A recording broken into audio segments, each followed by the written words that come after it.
Hello. Hello, everyone. Nice to see you. Thank you all for coming out. I realize that the inclement weather here in Vancouver was quite prohibitive for those who might have wanted to travel all the way down here. Obviously, we can't complain about our weather to our guest who flew in from Ottawa late last night. We are short of snowplows and salt and everything else here, so we rarely prepare. And then snowfall comes after Christmas, if at all. But when it does, it cripples us. So we apologize for the inconvenience, but I'm glad that we're here. We do have a critical mass, and we're fortunate to be able to proceed with today's program. My name is Adil Iskander, and I'm an associate professor in the School of Communication here at SFU. And I'm also here in my capacity as the director for the Center for Comparative Muslim Studies, also here at SFU. For those of you who are visiting the campus, we stand on the unceded and stolen territories of the Musqueam, Squamish, Tsleil-Waututh, Coquitlam, Simiamu, and other Coast Salish nations. We say this not as a gesture, not as a token, not as a figure of speech, and not as a proverb. We say it as a testament to our continued commitment to transforming not just the institution, but the practices of the people within it, so that we can move incrementally, but hopefully swiftly, in the direction of decolonizing our curricula, our experiences, our institutions, and our livelihoods here. And when we say that, we also commit ourselves to a transformative experience that acknowledges our own settler legacies here. Some of us arrived here in our own lifetime. I count myself among those. That does not negate, nor does it remove or vanquish our personal responsibility to recognize that we are nevertheless part and parcel of the continuation and the furtherment and the entrenchment of this colonial project. So, and that's important for us to not only reckon with, but to move very purposefully in the direction of undermining. And there's no better way to discuss decolonization here on Turtle Island than to think about solidaristic experiences and communities around the world who have also dealt with settler colonialism in all of its barbarism, in all of its vacuous ideological posturing. When we say that, we also recognize the fact that, unfortunately, settler colonialism and the colonial enterprise is not a thing of the past. Nothing like the last 100 days has reminded us that colonialism and imperialism are alive and well. They continue to wreak havoc on people's lives, to erase and efface community experiences, and continue to literally decimate life where they settle. And a lot of that happens in the name of modernity and progress. When we talk about the Nakba, or when we talk about residential schools, when we talk about truth and reconciliation here, we also talk about what's happening at The Hague.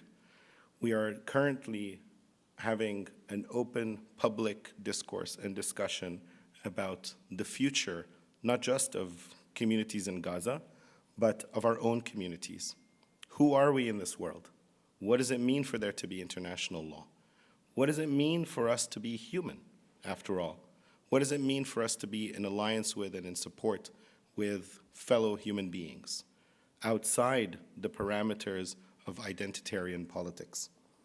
I'm encouraged and very much enthused, and there are very few things to be enthused about these days, unfortunately, to see that the community, not just here, but around this city, around this country, around this world, that has come together to support the the freedom and liberation of Palestine and Palestinians is so wide, so broad, so all-encompassing, so intersectional, so representative of all of our differences, so as to remind us that at its core, the question of Palestine is a human question.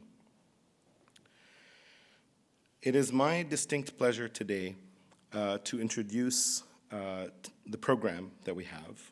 This is the first of several book launches that we will be hosting at the Center for Comparative Muslim Studies at SFU. And honestly, I cannot think of a better time than to have Professor Dr. Ardi Imseis with us today. And I'll explain to you momentarily why. I've known, if I may call Ardi by his first name, I've known Ardi for numerous years, 10, 3, 15 minutes, you know, for my own sake. And his indefatigable commitment to justice is something that we've seen on display, not just on Palestine, but in numerous other vexing and paradoxical, problematic human rights situations around the world, and then hopefully he'll be able to offer us insight in that momentarily. So this book, which I have procured a copy of, fortunately, and you know it's literally hot off the press, I could feel it, it's actually available for purchase. And you know, I know that academics don't like to plug things in, and I'm sorry I'm doing this, and publishers force us to do these things, but there is a banner up front that'll allow you to secure a copy of this book at a 20% discount if you use the code. I love the fact that they use your name for the code, Imseis23. So if you use that, is it 20%? And for academic books that are typically overpriced, in the interest of trying to popularize and publicize and render knowledge more accessible, please use the discount if you can. If not, I will circulate a PDF. No, I'm just kidding. If I had one, I would, free of charge. I'm going to go ahead and introduce Ardi, who will give us a presentation about his remarkable book, and it'll be followed by a conversation, moderated conversation with Dr. Brenna Bandar, who I'll also introduce momentarily, and then we'll open things up for questions from the audience. The book that Dr. Ardi Imseis authored and published recently is The United Nations and the Question of Palestine: Rule by Law and the Structure of International Legal Subalternity. And there's a lot packed into this subtitle, but I won't belabor you with that. So in a quick introduction of Dr. Ardi Imseis, he is an assistant professor and academic director in international law programs at Queen's University. He's interested in the intersections of power, politics, law, and justice, and the practical impact of those phenomena on international relations in general, and on underrepresented peoples in particular. He joined the Queen's Faculty of Law in 2018, following a 12-year career as a UN official in the Middle East, first with the United Nations Relief and Works Agency for Palestine Refugees in the Near East, UNRWA. Since then, and then with the United Nations High Commissioner for Refugees, UNHCR. Since leaving the UN, Imseis has continued to engage in high-level public advocacy on international law, peace and security, including a number of invited addresses to the UN Security Council. Between 2019 and 2021, Imseis was appointed by the United Nations High Commissioner for Human Rights to serve as a member of the group of eminent international and regional experts, a commission of inquiry mandated by the United Nations Human Rights Council to investigate and report on violations of human rights and humanitarian law in the conflict in Yemen. He serves as an academic director of the international law programs that Queen's Law offers at Badr College, and there's a bunch of other names that I might struggle to pronounce. East Sussex, United Kingdom, that one I could work with. Professor Imseis' scholarship has appeared in, inter alia, the American Journal of International Law, the Berkeley Journal of International Law, Harvard International Law Journal, the Oxford Journal for Legal Studies, and the University of British Columbia's Law Review. Glad we're represented here. He is a member of the advisory board of the Third World Approaches to International Law Review. He is former editor-in-chief of the Palestine Yearbook of International Law and visiting scholar at the Department of Law at American University in Cairo, and Harlan Fiske Stone Scholar and Human Rights Fellow at Columbia Law School. Between 2010 and 2011, he served as senior legal counsel to the Honorable Catherine A. Fraser, the Chief Justice of Alberta. So, all this to say that Dr. Ardi Imseis is not only an illustrious scholar, legal scholar, but someone who brings a tremendous amount of gravitas to this discussion about the United Nations and the Palestine question. In conversation with Dr. Ardi Imseis, shortly after his presentation, we will be listening to Professor Dr. Brenna Bandar, who's an associate professor at the Allard School of Law here in the University of British Columbia. Prior to joining Allard, Dr. Bandar was a reader in law and critical theory at the School of Oriental and African Studies at the University of London, and previously held positions at Queen Mary School of Law, Kent Law School, and the University of Reading Law School. She has also held visiting appointments at l'École des Hautes Études, thank you, en Sciences Sociales in Paris, and the Stellenbosch University Faculty of Law in South Africa. Important to note today. Dr. Bandar earned her BA in South Asian Studies and History from the University of Toronto and was called to the bar of British Columbia after clerking at the BC Council, a BC Court of Appeal, and articling at Arve Finley. The recipient of numerous graduate scholarships, she completed her PhD at Birkbeck, thank you, School of Law at the University of London. Bandar's research and teaching broadly lie within the fields of property studies and legal theory, spanning the disciplines of property law, critical theory, colonial legal history, and critical race feminism. Her book, Colonial Lives of Property, Law, Land, and Racial Regimes of Ownership, was published in 2018 by Duke University Press and co-edited a remarkable book. But the other one was remarkable too, but I must, recognize that I've had a chance to read this one in particular. Co-edited with Rafif Ziadeh, Revolutionary Feminisms, Conversations on Collective Action and Radical Thought, which was published in 2020 with Verso. She has published widely in various leading academic journals, and she regularly is invited to deliver plenary and keynote speeches at academic venues around the globe and in a variety of disciplinary and interdisciplinary settings. So this is going to be an extremely rich presentation and ensuing conversation. I will, before I invite Dr. Ardi Imseis to come up and give his presentation, I will stop to recognize all the different departments and centers that have participated in sponsoring today's event. The SFU School of Communication, the SFU School of International Studies, the Institute for the Humanities, SFU History, Middle East Studies at the University of British Columbia, and SFU Labor Studies program. So thank you all for supporting today's event. And without further ado, I'd like to invite Dr. Ardi Imseis.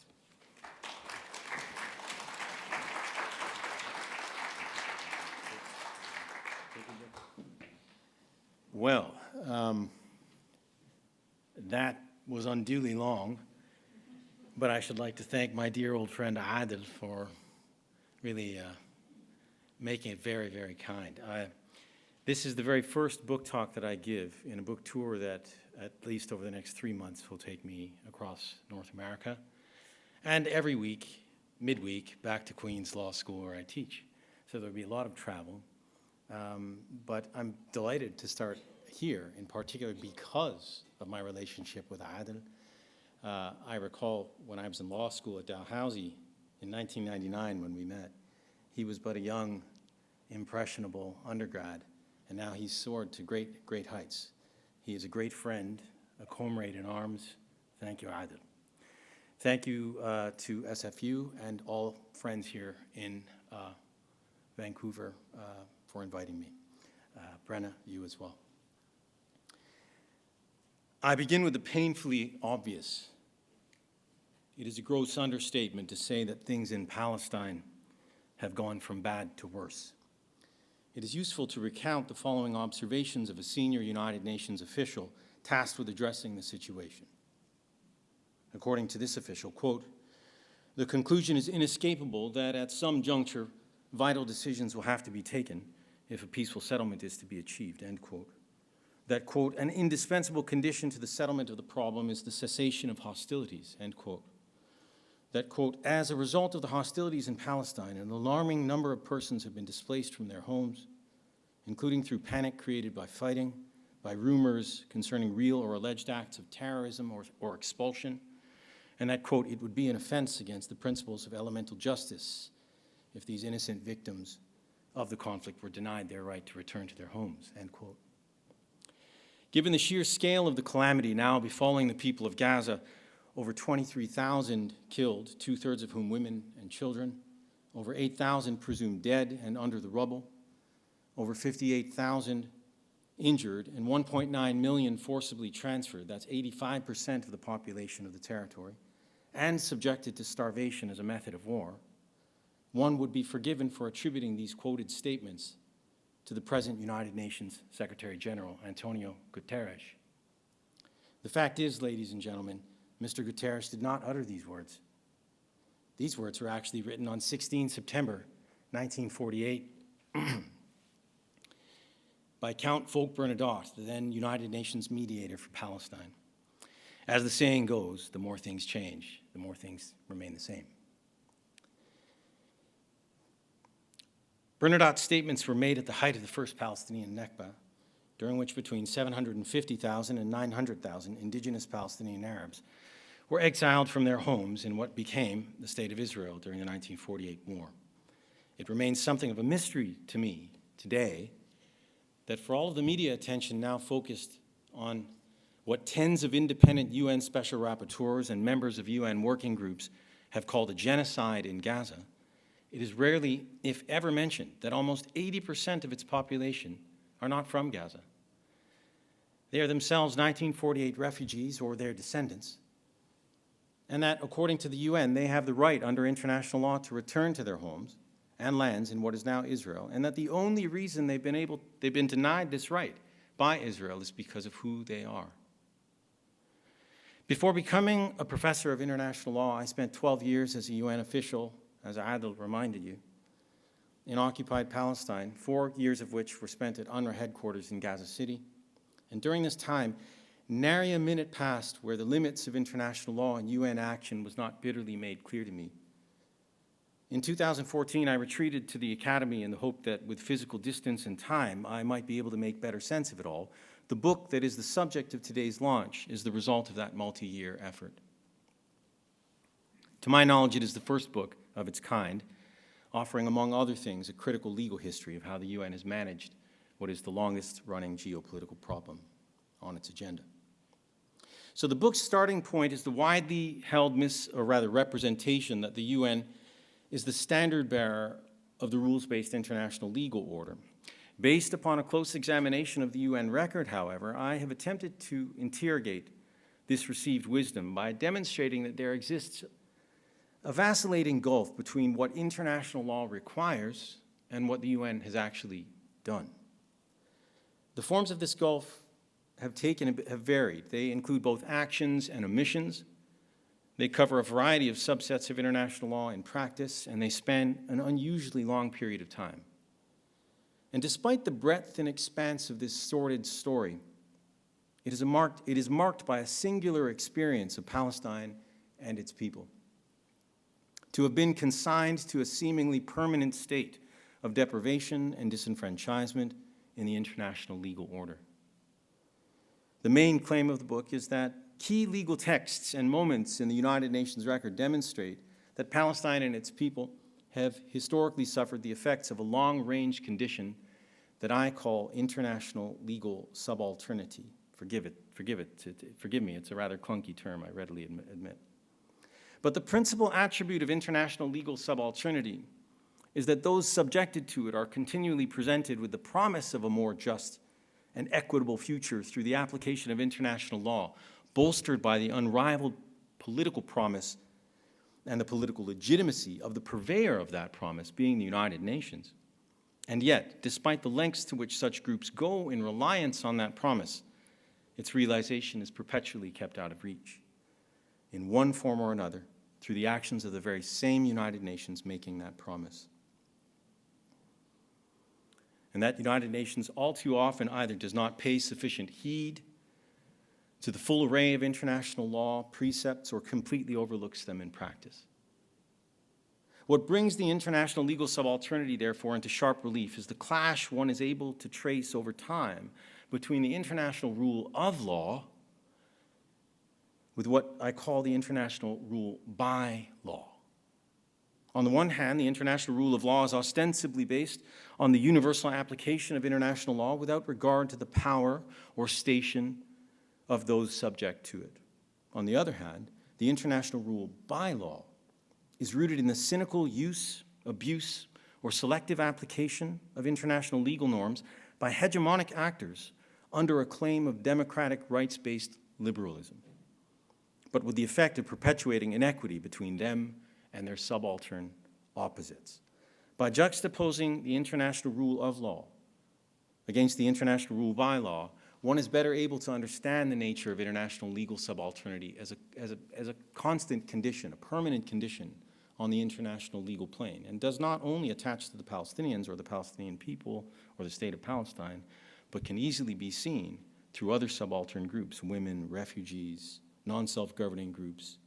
The thing is that the Palestinians embody this in ways that no other subject on the international system does. So when it comes to the UN's prolonged management of the question of Palestine, one finds a sustained expression of international legal subalternity in Palestine's people. Given that one of the core purposes of the United Nations is to maintain international peace and security in conformity with the principles of justice and international law, according to the UN Charter, I'm quoting there, understanding why and how the UN has maintained Palestine's subaltern condition provides insight not only into how and why the conventional history is wrong, but also how the UN might do a better job in abiding by its terms under the Charter. So, to begin with, the origins of Palestine's legal subalternity are not actually found within the UN itself. Rather, they're located in the interwar period and the institutionalization of the international rule by law through the League of Nations, which effectively ratified the effects of Imperial Britain's secret treaty-making and diplomacy that undermined the political rights of the Palestinian Arabs. Now, the relevant moments here and documents are too detailed to cover in this talk, but they are as follows. First, the Hussein McMahon Correspondence of 1915-1916. Second, the Sykes-Picot Agreement of 1916. Third, the Balfour Declaration of 1917, with which I'm sure you're all familiar. The League of Nations Covenant, fourth, of 1920. And fifth, the Mandate for Palestine, which existed from 1922 to 1947, but was governed by a document that they call the Mandate. While historians tend to treat these matters from a political perspective, it is often overlooked that they had legal significance as well. When taken together, these 5 moments resulted in the international legal disenfranchisement of the indigenous Palestinians in favor of a self-described European colonial settler movement that was to be imposed on Palestine come what may. Some context is crucial here. In the late 19th century, Palestine was inhabited by a native Palestinian Arab people, predominantly Muslim and Christian, with an uninterrupted tenure in the land for millennia. At about that time, the political Zionist movement emerged in Central Europe, led by an Austrian playwright called Theodor Herzl. In answer to centuries of persecution, Herzl proposed that the Jews should depart Europe in order to colonize Palestine and convert it into a Jewish homeland. The perennial trouble for the Zionists then, as indeed now, was that Palestine was already inhabited by another people. The perennial trouble, already inhabited by another people.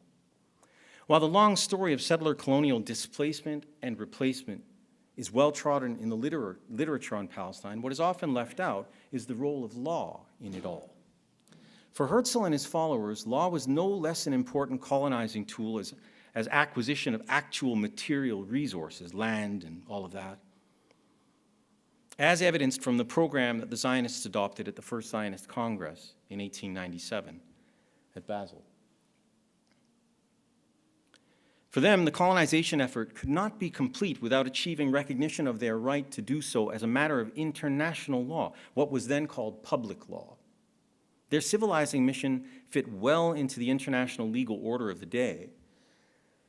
At that time, as evidenced in the work of two of that period's leading international lawyers, American Henry Wheaton and Cantabrian, the Whewell Chair of Public International Law at Cambridge, John Westlake.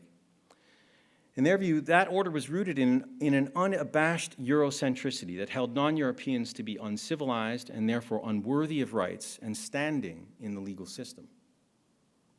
The 1917 Balfour Declaration, through which the British ignominiously promised Palestine to the European Zionists, without consulting the native Palestinian majority, then some 92% of the population, and even before the British set foot in Palestine, was pivotal. Its incorporation into the very terms of the League of Nations mandate for Palestine furnished the declaration with the imprimatur of legal authority, despite violating a general principle of international law that one may not give what one does not possess. Nemo dat, quod non habet, for those of you who know Latin. It also began a pattern of open ridicule of the principle of self-determination, which was the object and purpose of the so-called sacred trust of civilization bestowed by the League of Nations on Britain in respect of Palestine as a Class A mandate, as would later be affirmed by the International Court of Justice in Namibia, in the Namibia case of 1971. For Lord Balfour, the natives of the mandated territory simply didn't matter. Thus, writing as Foreign Secretary to Prime Minister Lloyd George in February 1919, Balfour felt no compunction, privately declaring that, quote, "In the case of Palestine, we deliberately and rightly declined to accept the principle of self-determination. If the present inhabitants were consulted, they would unquestionably give an anti-Jewish verdict," by which he meant anti-Zionist verdict, of course. This was followed in a memorandum he wrote to Lord Curzon later that year, where he infamously stated, some of you will be familiar with this quote, "In Palestine, we do not propose to even go through the form of consulting the wishes of the present inhabitants of the country. The four great powers are committed to Zionism, and Zionism, be it right or wrong, good or bad, is rooted in age-long tradition, in present needs, in future hopes of far profounder import than the desire and prejudices of the 700,000 Arabs who now inhabit that ancient land," end quote. And so the mandate years were spent by the British helping the Zionist movement develop a state within a state, and the international legal order, structural Eurocentricity of it, was key to the endeavor. In a real sense, the international rule by law of this period was both a description of what was happening to the subaltern Palestinians at the time, as well as a prognostication of what was to come. This would be made clear when the British quit the mandate for Palestine in 1947 and handed the matter over to the United Nations, the newly formed United Nations. Now, despite the promise of a new global order based on the international rule of law, in the immediate aftermath of World War II, the UN remained true to the international rule by law framework that it inherited. This is demonstrated through an analysis of General Assembly Resolution 181 of 29 November 1947, a picture of which is actually on the front cover of this book, purporting to partition Palestine and the associated UN documentary record attached to that. The picture, of course, is of the General Assembly that passed that resolution. Resolution 181 provided for the partition of Palestine into an Arab state and a Jewish state, in economic union with the city of Jerusalem and its environments established as a corpus separatum to be administered by the United Nations. Under the plan, both states were required to adopt democratic constitutions, establish government on the basis of universal suffrage, and to guarantee all persons equality before the law. Aside from the act of partition itself, the extent to which the resolution reified Palestinian legal subalternity is best illustrated by the specific details of the plan regarding both the territorial boundaries and the demographic composition of each of the proposed states. By any objective assessment, these terms demonstrate an absolute contempt for principles of democratic government and self-determination. certainly as self-determination is applied to Class A mandates at the time. Those things were rooted upon the idea of majority democratic rule, majority consent. Territorially, the plan allotted the Jewish state approximately 57% of the total area of Palestine, including its most fertile land, despite the Jewish settler population comprising only 1/3 of the total of the country. In addition, the Jewish settler population possessed registered ownership of only 5.6% of the country and was eclipsed by the Arabs in land ownership in each of Palestine's 16 sub-districts. Demographically, although the proposed Arab state would include a clear majority of approximately 725,000 Arabs to 10,000 Jews, the proposed Jewish state would contain a total population of 1,080,000, consisting of 509,000 Arabs and 499,000 Jews. This meant that minority rule would prevail in the purported Jewish state from the off. This says nothing of the fact that, in its own words, the United Nations granted the Jewish state, quote, the more economically developed part of the country, end quote, while openly admitting in writing that the economic viability of the proposed Arab state would be, quote, in doubt from the beginning. In fact, the UN encouraged the IMF, the International Monetary Fund, and the Bretton Woods institutions to treat any request by the new state, new Arab state, for funds and money and loans favorably. You can imagine what that would have done to the new Arab state.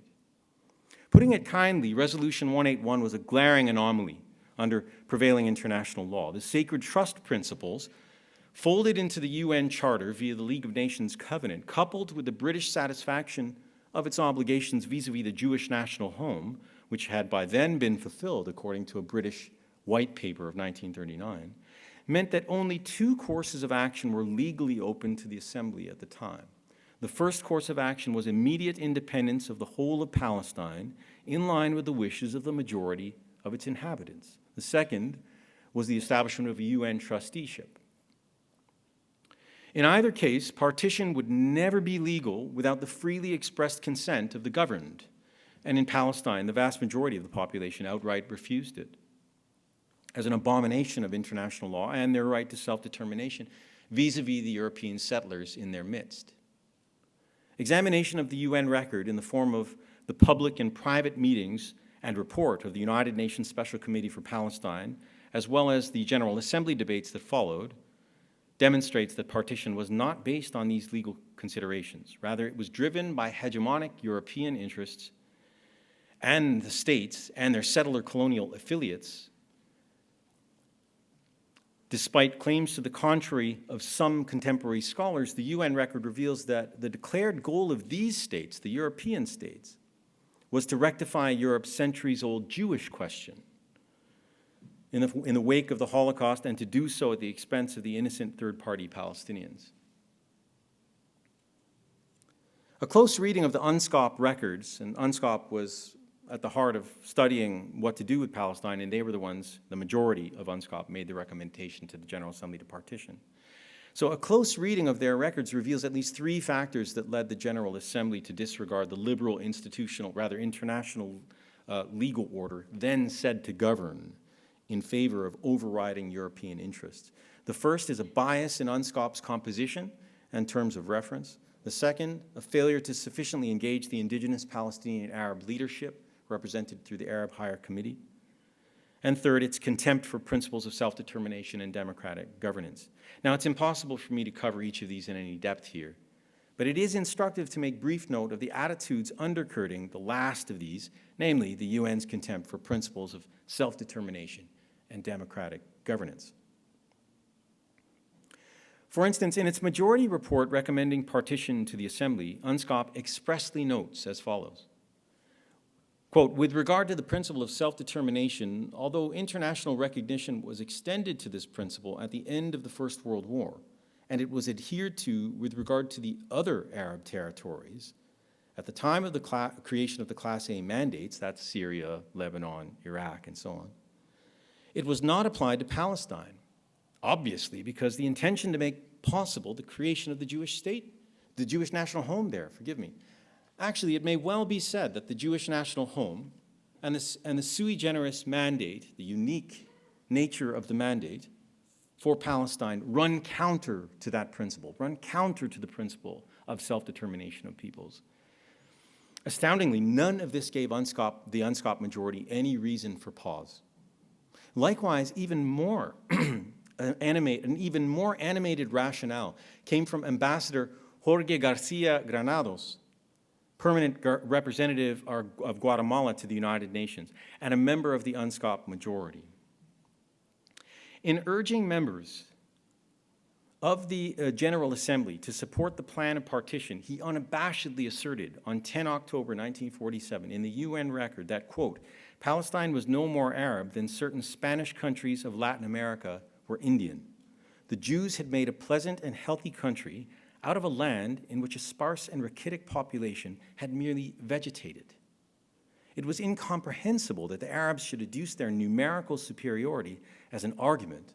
An ignorant majority should not be allowed to impose its will. This in 1947, friends, comrades. One could go on, but you get the point. The record is replete with such stuff. For the Western-dominated UN, the indigenous majority of population of Palestine did not matter when it came to the application of international law. In reifying Palestine's legal subalternity in the UN system, the UN plan of partition imposed, in both normative and discursive legal terms, the two-state paradigm that would thereafter underpin the organization's position on the question of Palestine, a position that remains in place to this very day and yet has fully to be realized. Right? So the oddity is that for the Palestinians to be able to exercise their right to self-determination, they actually have to acquiesce, as they end up doing, and you'll see in my talk, to the inequities that were imposed on it in 1947, if only a modicum of their rights is to be respected. Self-determination is to be had, but only in the occupied Palestinian territory, 22% of the whole of Palestine. Another demonstration of Palestine's contingent status emerged with the United Nations' creation of a distinctive institutional and normative regime for the Palestinian refugees following the 1948 Nakba. This came in the form of two subsidiary organs of the General Assembly, the United Nations Conciliation Commission for Palestine, conciliating, mediating body, if you like, and the United Nations Relief and Works Agency for Palestine Refugees, where I used to work. And they collectively aimed at providing protection and assistance, including a search for durable solutions to the Palestine refugee plight. This unique regime was and remains distinct from the international institutional and normative regime that governs and is applicable to all other refugees in the world, that is run by the United Nations High Commissioner for Refugees. While the received wisdom holds out that the special regime for Palestinian refugees is demonstrative of the UN's unique responsibility for their plight, a critical examination of the UN record reveals that it was never intended to give effect to Palestinian refugee rights as established under prevailing international law, including as affirmed by the UN itself, the negative consequences of which remain in place to this day. For example, in practice, UNHCR is mandated to pursue the following three durable solutions for refugee populations, in order of preference. First, voluntary repatriation to your home of nationality. Second, local integration, that is, integration into the country where you've arrived after having been exiled. Or third, resettlement in a third country. Now, in contrast, UNCCP's effective mandate to find a durable solution for the 1948 Palestinian refugees lasted only 3 years, 1949 to 1952, after its attempts to convince Israel to agree to repatriation and the Arab states to agree to resettlement. Failed. Undaunted, the General Assembly created UNRWA to provide humanitarian aid and assistance to the refugees, ostensibly without prejudice to their rights to return to their homes and property in accordance with Resolution 194. Nevertheless, a review of the UN record demonstrates that, in fact, UNRWA was initially designed by the United Nations to serve as a means to resettle the Palestinian refugees in their places of refuge following the 1948 Nakba. There we are. This was in keeping with virtually every UN body or official that touched the Palestinian refugee issue in the early period. Thus, Bernadotte himself, that's his picture on the right, urged the UN to, quote, lend its good offices to any efforts toward exchanges of populations with a view to eliminating troublesome minority problems, end quote. Likewise, the UNCCP affirmed that, quote, in the long run, the final solution of the refugee problem would be found within the framework of the economic and social rehabilitation of all the countries in the Middle East. There you go, economic peace, the very first iteration of it. This allusion to a developmental approach to resolving what was a legal and political issue was continued by the UN Economic Survey Mission, the ESM, which espoused the fanciful and wholly invented idea out of whole cloth, quote, that the plight of the refugees is both a symptom and cause of the grave economic instability of the region. Now, not even the Zionists argued that the Palestinian refugee problem was the result of economic instability. Be that as it may, it was this idea that gave rise to UNRWA, an ostensibly temporary organization mandated to provide relief and works programs, thus the title, that you can understand what that title means now in UNRWA, for Palestine refugees, and it's been temporary, though it's lasted for over 3/4 of a century, with no durable solutions mandate. All of this and more has resulted in what international lawyers call a protection gap for Palestinian refugees, which in turn is demonstrative of the various ways international law has at once been overlooked or selectively applied by the UN with negative results. And then the outcome has been to challenge the conventional wisdom that presents the organization as the guardian of international law when it comes to Palestinian refugees. Now, this is not to say that there's been no benefits. The UNRWA in particular has been extremely important in helping generations of Palestinian refugees emerge from the camps and live productive lives. They keep the humanitarian aid flowing, for instance, as we can see now on our TV screens in the Gaza Strip. They are the mainstay of the UN in the Gaza Strip. But what it is to say is that from the start, the UN record shows that that's not what this organization was about. And so this protection gap continues to exist. Let's shift forward to the decolonization period. With that decolonization era, 60s, 70s, 80s, there was hope that the Eurocentricity of the UN would be vitiated by the rise of the third world in the organization. To be sure, the forces of global decolonization did result in a partial recognition of Palestinian legal subjectivity and rights in the new-look UN, most importantly, the right of self-determination in the occupied Palestinian territory as part of the two-state paradigm. This was propelled by the Palestine Liberation Organization's recognition of Israel in 1988, and with it, Palestinian acceptance of the political legitimacy of the partition plan of 1947. Reminiscent of third world acceptance of the principle in law that we call uti possidetis, according to which the territorial borders of the newly independent states of the third world had to be adopted as were drawn by their former colonial masters. This historical compromise by the PLO was notable for the fact that its adherents had no part in fashioning Resolution 181's terms, but were compelled to accept them as a quid pro quo for the achievement of a modicum of their national rights. All of this bolstered the conventional wisdom regarding the UN as the standard bearer of international law. And yet a closer look at the UN's position on the occupied Palestinian territories in the post-1967 era reveals another structural problem, namely what I call the organization's humanitarian and managerial approach to the issue. Under this approach, the UN has satisfied itself merely with documenting a wide variety of discrete violations of international humanitarian law and human rights law, and you can see these on display, thousands and thousands and thousands of pages, to describe the violations by the occupying power of IHL, international humanitarian law and human rights law, in the OPT. But without definitively addressing the legality of the very regime that gives rise to these violations themselves. So you have discrete violations. The settlements are unlawful, deportation of a protected person unlawful, torture unlawful, annexation of the occupied territory unlawful. All of these discrete violations documented over many decades. Never has the United Nations assessed the legality of Israel's very presence in the occupied Palestinian territory. Instead, the UN has insisted on negotiations as the only means through which the occupation can be brought to an end, despite the plethora of evidence in its own record to demonstrate that prevailing international law requires a far more robust and simpler response. Based on the UN record, if Israel's occupation was not illegal from the beginning, many argue that it was, it has become illegal over time for its violation of a number of jus cogens norms, peremptory norms, derogation from which is not permitted. In international law, some rules can be derogated from in times of emergency. There is a hierarchy of norms, and jus cogens norms are peremptory.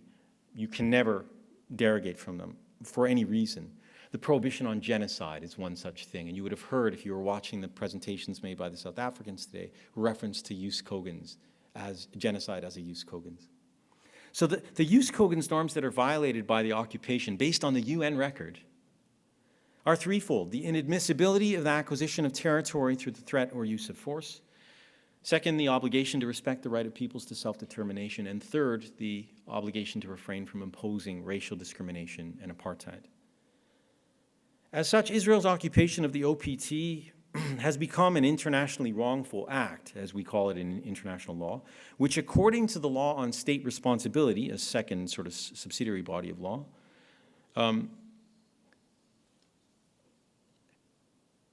is not required to be terminated except through unilateral and forthwith withdrawal by the occupying power. That is not subject to negotiation.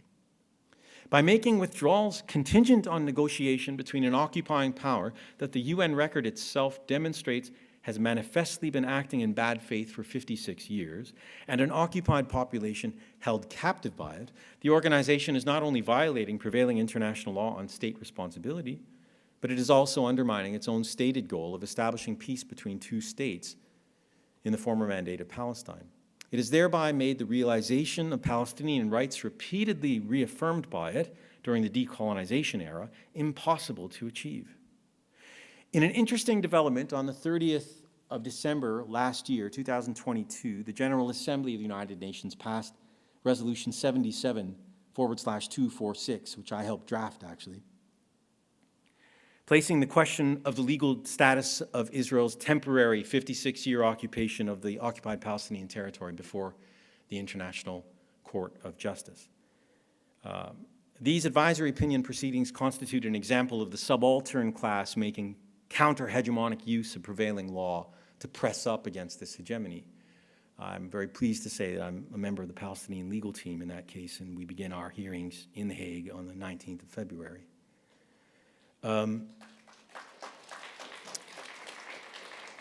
But it remains to be seen what will come of it, with hearings set to take place then, and you never know with a political court how it will go. A more current example of Palestine's legal subalternity at the UN concerns its 2011 application for membership in the organization. As a guardian of the international peace and security, the principle of universality of membership of the organization is the foundation upon which the UN's success logically rests. The UN would be nothing without its membership, yeah? For this reason, the international law governing UN membership, contained in Article 4, subsection 1 of the UN Charter, has been marked by a liberal, flexible, and very permissive interpretation over time in state practice. In contrast to this, an assessment of the UN Committee on Admission's consideration of Palestine's 2011 application for membership demonstrates that it was subjected to an unduly narrow, strict, and resultantly flawed application of the Article 4.1 criteria. An examination of the contemporaneous debates of the Security Council demonstrates that the main driver of this approach was none other than the United States, which used the legal authority vested in it as a permanent member of the Council to block membership for political reasons thinly veiled as sound legal ones. With no small measure of irony, this is highlighted through the juxtaposition of the broad and forgiving interpretation that the Article 4.1 criteria were given by the United States, adopted by the United States in Israel's application for membership in 1949 against Palestine's application in 2011. So I juxtapose these two things, the US position on both in the book. Article 4.1 is simple. It provides that membership in the United Nations is, quote, open to all peace-loving states which accept the obligations contained in the present charter and in the judgment of the organization are able and willing to carry out these obligations. As affirmed by the International Court of Justice in 1948, these criteria are exhaustive. No condition extraneous to them may factor into admissions cases. This includes conditions of a political nature, so long as such conditions cannot reasonably and in good faith be connected to the criteria themselves. Once those criteria are met, a presumption, and arguably a positive right, exists for UN membership. As noted, with the exception of the UN's first decade, the organization's admission practice has consistently been applied very liberally. In many cases, and in line with the principle of the universality of the UN membership, substantive application of the criteria has been dispensed with by the United Nations altogether. Nevertheless, the UN record demonstrates an almost one-to-one, diametrically opposite position taken by the United States on Palestine's 2011 application for admission with that of its position on Israel's 1949 application for admission, and thereby abusing the authority given to the United States as a veto-wielding permanent member of the Council. Time prohibits me from detailing all of the ways this manifested itself, but for example, despite being prohibited from imposing conditions extraneous to Article 4.1 criteria, including political conditions, such as the requirement to complete diplomatic or peace processes successfully, in Palestine's application, the UN argued that membership could not be extended because it would prejudice peace talks with Israel, the occupying power. But this makes no legal sense insofar as it is based on the premise that Israel should be granted an effective veto over the right of self-determination of the Palestinian people through negotiation, which is a jus cogens norm, derogation from which is not permitted. In contrast, this is in clear contrast to Israel's 1949 application, where the U.S. representative to the Security Council made it very clear that the conclusion of peace by Israel with its Arab neighbors, with whom it was at war when it was admitted to the organization in 1949, was irrelevant. The only thing that was relevant were the conditions stated in Article 4.1, and so Israel was admitted. The result is to reveal the episode of Palestine's membership in the UN as yet another example of the international rule by law at work. While the General Assembly's 2012 upgrade of Palestine's status to a non-member observer state offered the counter-hegemonic course that produced a variety of legal gains by way of affirming Palestine's status as a state under international law, which it is, juridically, now recognized by 140 other states. There's only 195, 96 states in the world. The fact that full membership in the preeminent international organization of states remains elusive reveals limitations in the usefulness of international law and the rules-based international legal order at the United Nations for Palestine, and that its legal subalternity continues intact. In conclusion, my book suggests that at the heart of the UN's failure to bring about a peaceful resolution of the question of Palestine, in line with international law, is its complicity in the reification, the maintenance, and the perpetuation of Palestine's international legal subalternity over time through the international rule by law. It is unclear as to whether Palestine's counter-hegemonic resort to international law through the UN and other international mechanisms, including the International Criminal Court, the ICJ, will enable it to break free, finally, from its condition. It is a common refrain from policymakers or of policymakers, pundits, academics alike, to bemoan the seemingly endless cycle of violence and failed diplomatic initiatives that have characterized the UN's prolonged management of the problem as resulting from a simple lack of political will or a crisis of impunity. To be sure, there's no doubt that these and other problems exist. Nevertheless, on their own, they do not provide sufficient explanation for the situation as it continues to fester at the UN, now for the better part of a century. For that, My book argues that the United Nations' failure to resolve the question of Palestine is principally a product of a long-range structural condition that I call international legal subalternity. And with that, I'll stop, and thank you very much for your attention.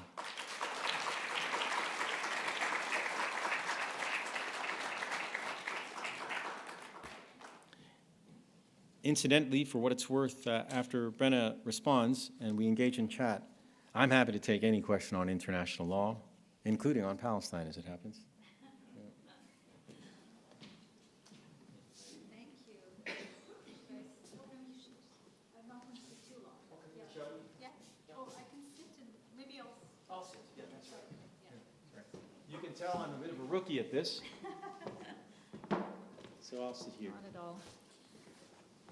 Okay, thank you. Thank you, Adil, for that very gracious introduction. And thank you so much, Ardi, if I also may refer to you with your first name only instead of Professor Imseis, for that presentation. And I want to thank you also just for writing this book. It is a beautifully written text. It is, I'm not an international law scholar. I'm a legal scholar, but I'm not an international law scholar. And when you do any research on Palestine, inevitably, even if you're not an international law scholar, you have to engage with international law for reasons that are obvious probably, but I'll speak about that a little bit more in a moment. But a lot of international law texts are actually not the most exciting books to read, and they can be quite dry. But I have to say that your text, Ardi, is a real page turner, and it is really just so clearly expressed. And what the book offers, I think, to a more general readership is all of these years of experience that you have as a international legal expert. It means that what we get in the book, what we receive, is a very clear and distilled analysis. And it is so clear-sighted, yet at the same time, it is so theoretically rich and sophisticated. So that is a massive accomplishment. And I just wanted to acknowledge that and to thank you. So I have a few comments about the book before and I've tried to just build in a few questions into this comment on your book and presentation. So Ardi's formidable analysis of the long-term subalternization of Palestine by the very forum entrusted to uphold the tenets of the international rule of law in the post-war period, presents us with vital insights into the legal political position of Palestine in the world order. These insights are, of course, acutely relevant at the moment, as non-governmental organizations and states alike turn to international law to hold Israel to account for its crimes in Palestine following October 7th and the decades preceding that moment. Imseis's or Ardi's analysis of the longue durée treatment of Palestine by the UN and the international community helps us understand the significance of the South African case currently before the ICJ, where counsel are seeking interim measures to halt the destruction of Gaza and its people while the claim of genocide is adjudicated more fully. Now, just to situate myself in relation to Ardi's work, as I mentioned, I'm not an international law scholar. My research examines the slow and structural violence of private property and its imbrication with race and racism. And I've examined how in places such as Palestine, Canada, and elsewhere, how property law is really a motor force, a prime motor force of dispossession. However, as I mentioned a moment ago, while not an international law scholar, when researching anything related to the legal dimensions of dispossession in Palestine, one inevitably has to engage with international law in some way or another because of the illegality of the occupation, as Ardi shows us, and the way that this illegality has been both produced and subsequently treated by the UN. And Ardi's work shows us how this is connected to the multiple and intersecting forms of legal dispossession that happen within domestic legal regimes in Israel and the OPT.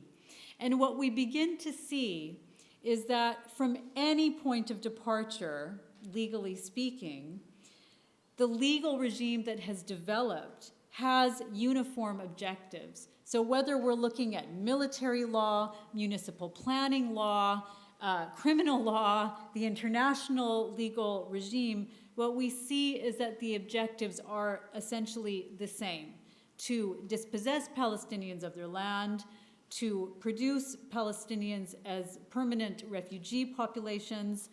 The objective is the re-territorialization of Palestine and the expansion of Israeli state borders from the river to the sea, the criminalization of Palestinian people, and the political erasure of Palestine.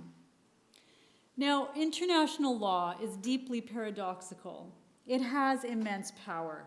We can see that in the gravity of the arguments being presented at the ICJ. The forum for determining the very existence of nation states, the rules of conduct that govern the international sphere, international law's reach and jurisdiction, which is practically global. It has immense power also because its genesis derives from European imperial power. And here, Ardi's use of the TWAIL approach, Third World Approaches to International Law framework, to understand how the UN has systematically imperiled Palestinians' right to self-determination is absolutely essential. Ardi brings to the well-trodden scholarly terrain of the Palestine question and international law a meticulous focus on the UN as the institution that has presided over both the unmaking of Palestine in its partition resolution and its qualified reemergence, at least in truncated, fragmented, and subjugated form, which Ardi explained in his presentation. Now, Ardi transposes the concept of the subaltern, which will be familiar to people who have studied post-colonial theory and anti-colonial history. He transposes that idea into the realm of international law to identify a particular condition, one that is not immutable, but, to quote Ardi, cannot fundamentally be eradicated. So you seem to concede that international law will always have its subaltern. It is a, to quote, structural component of the international system, end quote. However, the acknowledgement that subalternity, subordination, and oppression will remain a structural constant in the international legal system begs the question of how we might think about the relationship between legal structural violence in the international law realm and its relationship to global racial capitalism. Your brilliant expose of the colonial nature of modern international law and its role in the legal subordination of Palestine leads me to ask whether or not this concession then sort of lets international law off the hook a little too easily. It seems that this concession may mean that we are precluded from considering how the prevailing commodity logic of legal form, and here's the property law scholar inside of me coming out, particularly as it relates to land dispossession, property, and legal title, which are all foundational to modern forms of sovereignty and the Westphalian nation-state form, remain at the heart of international legal doctrines. The doctrines of discovery and conquest, which have never been properly expunged from international law, not only inaugurated the modern colonial era, but also fueled a capitalist logic of resource extraction and enslavement. So it's not just that racism, to use one of the examples in the introduction, it's not just that racism still persists after the abolition of slavery, but that slavery, of course, was replaced with a different contractual form, that of indentured labor. So there's something about the core of the legal form, which I think international law is intimately connected to and in the service of upholding, that perpetuates subalternity and subordination.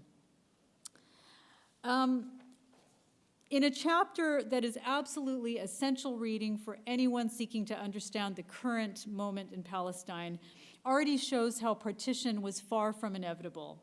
He explores the shift in the promises, or at least that's how I read it. He explores the shift in the promises made by Europeans to Jewish Zionists from a national homeland for the Jews in documents such as the Balfour Declaration to a Jewish state with territorial sovereignty. This forensic mapping of how the UN arrived at the fateful Resolution 181, which Ardi just talked about, is really important for several reasons. It sheds light on how, in the same moment as so many colonized nations won their independence on the basis of the international legal doctrine, which Ardi referred to, uti possidetis, the British and the international legal community, dominated by European nation states and their settler colonial offshoots, adopted partition as a legal technology to deal with ethno-religious and racial conflicts, largely generated by colonial rule. Now, we can point to the Balfour Declaration as the key moment in the case of Palestine, but I was also thinking when I was reading this chapter so much about how this is the same moment that India is being torn apart by mass communal violence during a colonial-induced partition of the subcontinent. And it's in that moment that the British hands over its so-called problem of the mandate to the UN, which would then vote in favor at the same time that India is undergoing this mass trauma. It would vote in favor of a calamitous partitioning of Palestine. So colonialism endures in the moment of decolonization, as you show in the book, scaffolded by international law. And it's really interesting to me, if I just can digress from the academic nature of our discussion, to say that it's always profoundly interesting to me when I've been asked so many times, why are you interested in Palestine? If you're not Palestinian, you're not Arab, you're not Jewish, you're not a Zionist, why on earth would you be interested in Palestine? And it always surprises me because it shows how ignorant people are of our shared histories, particularly around the history of partition. But this chapter on partition in Ardi's book, I think, reminds us that another future was possible, in fact. It reminds us that the promise made to Zionists for the establishment of a national homeland for Jews did not, initially at least, import the idea of territorial sovereignty. And I think you show us how the issue of demographics and the assertion that Jews would have to be in a majority in any future homeland is the part of the path that leads to partition. So I guess one question I wanted to pose is looking back historically, and I'm not trying to be utopian in any way, shape, or form, but what are the other futures that we can imagine in this moment? Because I think that's very important for us to think about. Now, getting back to the question that is implied by Ardi's theory of legal subalternity, the question is, it's picking up on Spivak's famous phrase, can the subaltern speak? Can the legal subaltern speak in the realm of international law? And we can turn to the ICJ ruling on the wall to consider the answer to this question. As Ardi points out, whilst the judgment in 2004, so the ruling on the wall is now 20 years old this year, the judgment very clearly found that the construction of the wall, called a security fence by the Israeli state and an apartheid wall by Palestinians, was in violation of several international law provisions. But as Ardi points out, it failed to adjudicate the legality of the occupation as a whole. But its ineffectiveness in preventing Israel from going on to appropriate much more land in its continued construction of the wall after the judgment was rendered in 2004 is really striking and raises questions about how we ought to evaluate and assess these ICJ opinions. What is the desired outcome here? Is this about the power of the legal narrative that the courts produce? Does that have a political effect? There is immense power in the law to narrativize history and different social phenomena. So is that where its value lies? And I'll get to the question of impunity just now. Now, this is an important question, of course, as today and tomorrow this proceeding is going on at the ICJ. And in this proceeding, the stakes are, of course, crystal clear. But to consider maybe other cases that are coming before the ICC case you mentioned, for instance, that you're counsel on, the ICC case pertaining to the question of the legality of the occupation per se, I want to ask you about issues of enforcement and impunity, the question of impunity that you ended off on. How are we to deal with the long-term impunity with which Israel has acted over and over again? What are the effects, legally speaking, of impunity? And what are the effects of this impunity on the rule of law?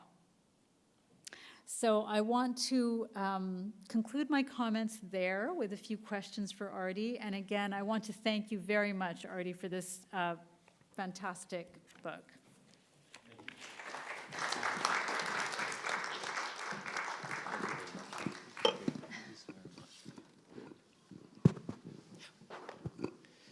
Wow, those are great questions to begin with. I suppose I will answer them, we will engage, and then perhaps hold it open for the audience.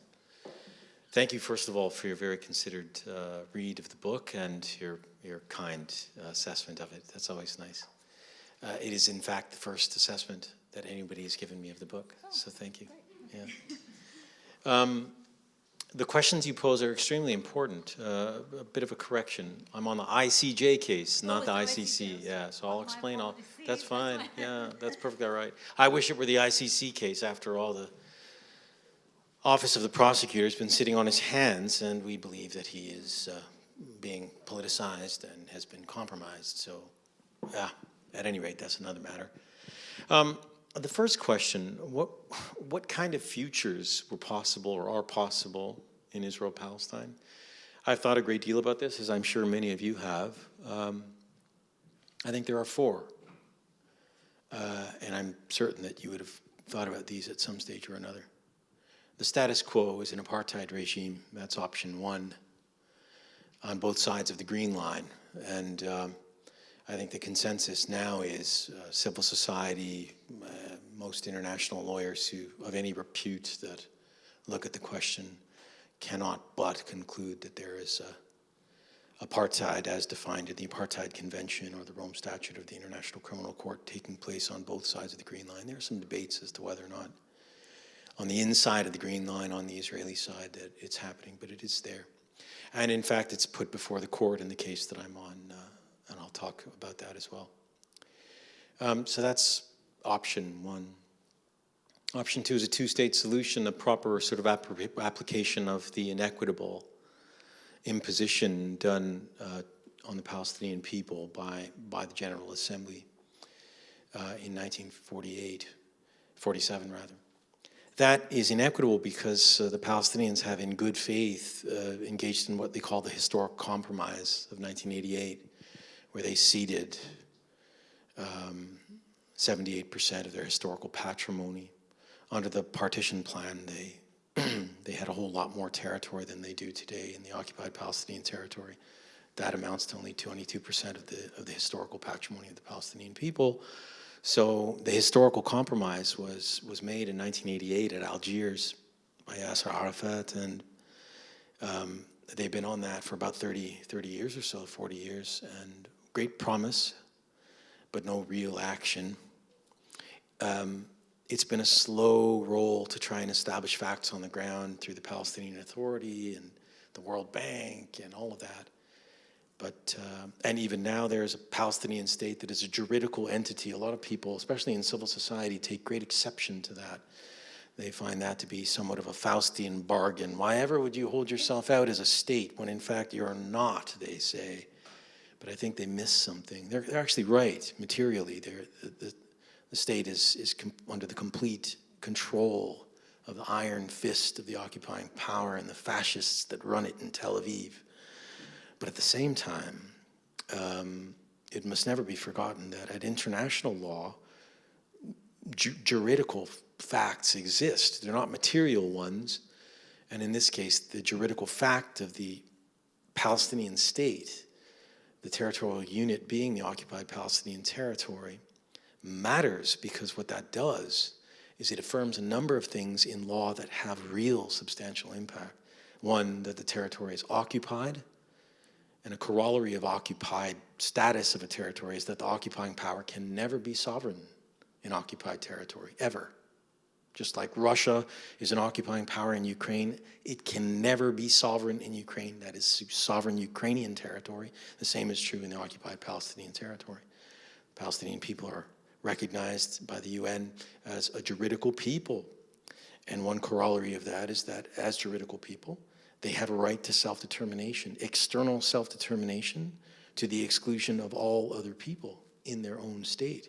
So if you give in on that by saying, it's all a mess, then you actually undo decades of legal gains made by the Palestinians through the PLO at the United Nations. It would be folly. So the option 2 is a two-state solution. Option 3, of course, is the binational state or some figment of what the minority UNSCOP position was in 1947. One state, one person, one vote. Goodness, democracy, right? Oh, shock and horror of it all. I mean, that would be an ideal situation, and that idea is the ideal of, I think, most thinking free women and men on the world who put any thought into this matter with good faith. The question is how to get there and whether or not that's actually on offer. This is a challenge to the civil society folks who are arguing sort of the BDS movement and all that, of which I am a supporter, who just do not care about international law. Much as I critique international law, make no mistake about it, I am a firm believer in it as well. And that is the paradox that you'll see in the book and indeed in my approach. I can sum it up in one word, in one sort of phrase which I use from time to time. You either do international law or international law is going to do you. And that's extremely serious. So then the fourth option, which I've only come around to in the past year or two, well, actually that's not true, maybe 3 or 4 years, I used to talk about this with friends and they'd say, no, that's never going to happen. But I'm afraid to say, genocide. They're going to finish the job on the Palestinians. And that's what you see rolling out in the Gaza Strip before your very eyes. And so that is a real and substantial possibility. I was talking to a friend in Jerusalem the other day, somebody my friends know here in the audience. And my friend called Ihab said, no, you're too pessimistic. I said, why? He said, well, let's say 20,000 or maybe even 100,000 get over into the Sinai. There's still a couple million there. Palestinians will never leave, ever. They'll leave in a casket before they leave. And he was sure of it. And the other day I was having lunch with a fellow from Tel El Hawa, a Gazan who's in Canada, and he said much the same thing. He was actually rather pessimistic or optimistic about what's going on. And I thought, wow, perhaps it's the triumph of the human spirit. All this to say, that's option 4, and I think it's something we need to be wary of, and I'm very grateful for the South Africans and all men and women of conscience who are pressing up against it. Those are the 4 options. Let's see where we go. The second question. Well, I found the second and the third question similar So I might do you a disservice, but I found them similar. Does the ICJ really matter effectively? Does international law matter? What do we do with impunity? What do we do in the face of impunity? And my students ask me that all the time. That's the first order of business in any of my public international law classes, and for years, is international law at all? Well, at the municipal level, that is at the domestic level, we have sophisticated systems, robust systems of enforcement. Government is ideally broken up into three branches. You have the executive authority, you have the judicial authority, you have the legislative authority, and they each serve as a check and balance on one another. And all the subjects in the system, all legal persons, all natural persons, are subject to the law in accordance with the principle of rule of law. Yeah? The international legal system doesn't operate that way. It operates uniquely on the basis of the consent of the principal actor on the system. The principal subject on the system is what? The state. But the state is only bound by those laws that it consents to. So as an example, the case being brought by the South Africans against the Israelis at the International Court of Justice is based on what we call a compromissory clause, a clause in a treaty, in this case the Genocide Treaty, which basically says in the event of a dispute over the terms of the treaty, its application, its fulfillment, and so on, the parties to the treaty may have recourse to the International Court of Justice. Now, of course, treaties are only binding on the states that sign them. So that action, signing a treaty, indicates consent to be bound by it. If you don't sign the treaty, you're not bound by it, unless, of course, the treaty codifies custom and customary international law applies, but I'm not going to get into the technical bits. What I am here saying is that even when a state consents, as both have, when that ruling comes down, when the provisional measures order comes down at the end of January from the court on the genocide matter, and it will come down, that's a guarantee. The question is, what's the substance of it? The real question, in the legal room with the legal teams, what are we going to do when the Israelis poo-poo it? Because we know the Israelis aren't going to abide by the decision, even though they're bound to do so under international law. So impunity, what to do? This is where people often do international law a disservice. International law is not merely law. It's not black and white. It's also politics.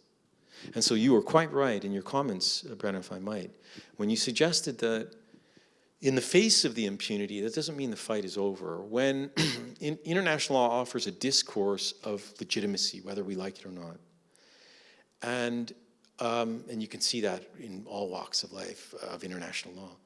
And so in the face of a ruling that might not be adhered to, or the face of mountains of evidence that the occupying power doesn't care for, that's where you build movements and action around. So one perfect example is the apartheid press, right? See what civil society has done on apartheid. 5 years ago, people weren't even talking about apartheid, unless they were Palestinian, to be sure. And we had been doing this for years. Yeah? I wrote a paper on Israeli racism in 1999 when I was a law student. It was published to a big kerfuffle at Dalhousie Law School. There's a story in that. And I was one of those who came generations after those who'd done it earlier.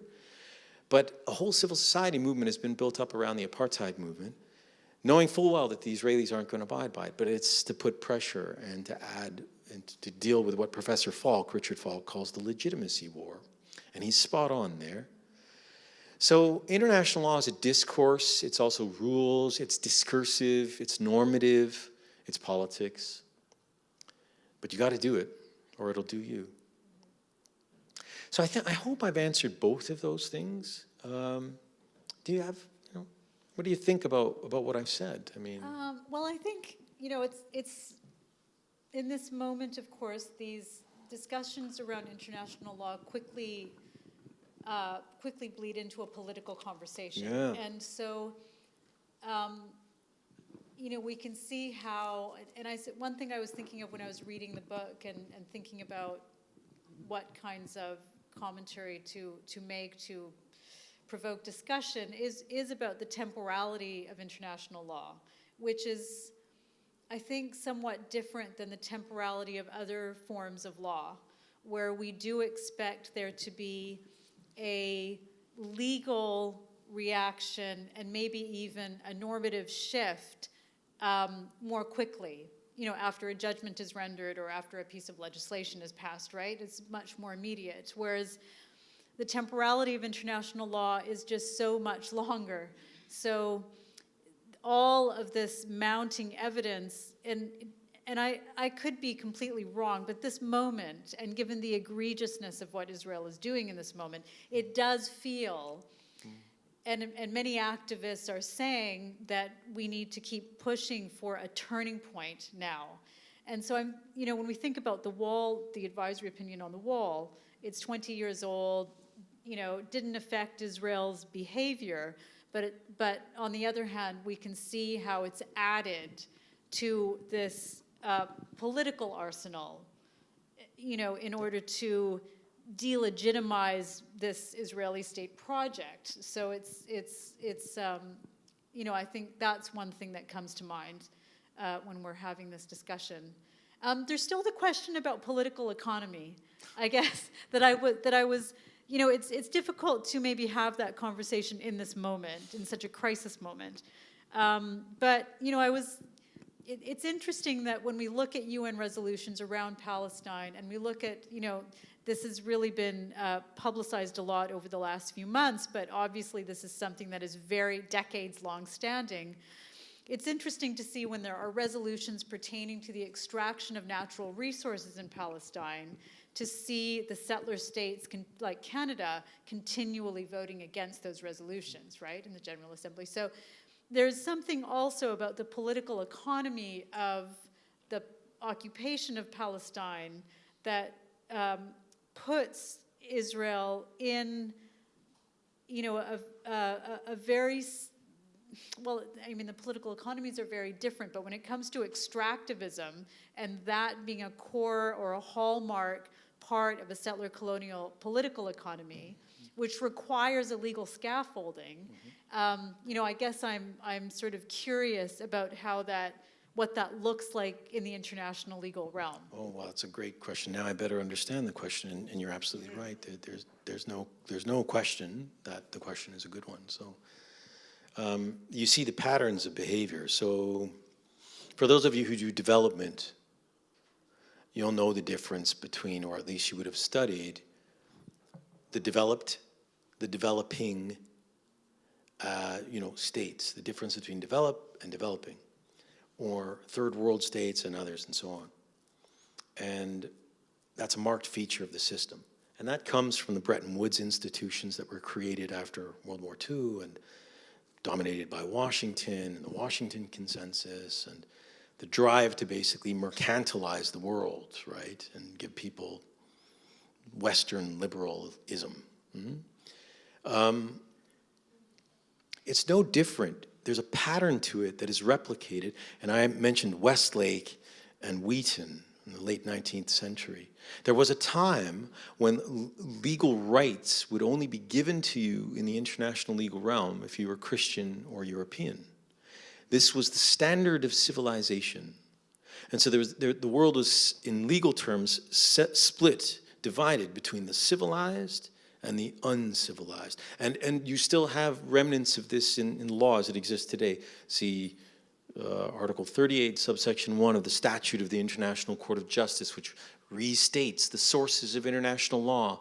And the third source restated there is general principles of law as recognized by civilized nations. So that gives rise to the question, well, why the archaic language? Who is civilized? This comes from the olden days of empire. And so, but you see, despite the difference in the nomenclature, it's the same hegemonic actors applying the same structure of division of rights, duties, obligations, which cover basically the same subalterns, right, the global south. That's why it's so important to push back the way, say, for instance, the South Africans are. It is a big deal that South Africa has done what it's done by bringing this case against Israel with the Genocide Convention, simply because of the status, the standing, the station, and the history of apartheid South Africa. and the struggle against the fascists and the racists there. Because what it is a statement to the international community at the principal judicial organ of the United Nations that the global South speaks with one voice. And we're pushing back, and they're using the law. So I see I don't know if I've answered the question, but I see patterns there, and at any rate, those are my thoughts. Yeah. I guess, I have a couple of other questions, but I'm sure I don't want to take up too much more time. But I guess one question is about, and making connections with Indigenous struggles against dispossession in places like British Columbia. I'm wondering about you do use UNDRIP as an example of a legal, the UN Declaration on the Rights of Indigenous People, as something that, again, doesn't have any legally binding character international until it's put into domestic laws we have in British Columbia. But do you think that UNDRIP has any potential application to the Palestinian situation or not? And what are your thoughts on that? That's a very interesting question. I had great debates when I was at UNRWA, in the United Nations Relief and Works Agency, with advocates for Palestinian refugees who said, there is this thing called the Permanent Forum on the Rights of Indigenous People, which is running out of this document, UNDRIP and so on, at the UN. And the Palestinians, of course, are indigenous, and we can help the Palestinian refugees. So we should bring people over there from the Palestinian refugee community, from Khan al-Ahmar and all these places, and let them, as indigenous people, use this forum to press their rights. And I said, well, hold on there. Be careful. And they said, why? I said, and this is a roundabout way to get to the answer. It is true that the Palestinian people are indigenous vis-a-vis the settler colonialists that imposed themselves on Palestine in the late 19th century and continue to do so. But under international law, there are hierarchies of rights, rather hierarchies, if you like, for lack of a better word, of categories of persons, legal persons. And to be a people, and a recognized people as such, comes along or attaches to the right to self-determination that is external. That is the right to a state to the exclusion of all others. Whereas, if you are merely an indigenous person, I say this in international legal terms, friends, I'm not now being disparaging, quite the opposite. Then you may enjoy a right of self-determination under UNDRIP, which you do. See, I think Article 1 or 2, which asserts that all indigenous peoples have a right to self-determination by which they may freely exercise their political life, etc. But the problem with that is UNDRIP, if you read Article 46 of it, qualifies the right to self-determination of indigenous peoples in the way that says, you have the right to self-determination, but you may not exercise this right in a manner that impacts the territorial integrity or political unity, political independence of the states within which you live. That is to say, you can't have your own state. You can be autonomous. You can, school your kids the way you want to. You can have that limited cultural autonomy and even economic autonomy, but you can't have a state because you must. The settler colonial society, it's not in these terms, this is my interpretation now. The settler colonial states that blotted out the First Nations here in Turtle Island and elsewhere in the quote-unquote New World subsumed those people. And in the settler colony, only the settler colonialists have the right to external self-determination. It's unfair. The people who were here before only have an internal right under UNDRIP. So I would tell my colleagues in the UN who weren't lawyers, hey, don't do that. The Palestinians they graduated to people status. Don't, and we had great debates. But the UNDRIP thing is important because what it demonstrates is there was a time when UNDRIP didn't exist. It isn't a binding document. It's what we call soft law. And through the work of NGO communities who were supportive of First Nations rights, They lobbied at the United Nations. They got states to agree to this document. And they're engaged in the progressive development of what will one day hopefully be a treaty governing indigenous people's rights that will be more fulsome and so on. But I use that as an example in the book to demonstrate the usefulness of international law as a counter-hegemonic tool, even though the law that you're using is inequitable. It's counterintuitive. But as I say, if you don't do international law, it will do you. Yeah, I mean, I think that's a really good note on which to open up to the audience. I think that idea that the answer is not going to be found within the law, but you also cannot cede the legal space. That's the conundrum that most progressive or radical lawyers find themselves in. Yeah. All right. Yes, there's a question here. So you have two slightly different questions. I'll just take the opportunity to quickly articulate them.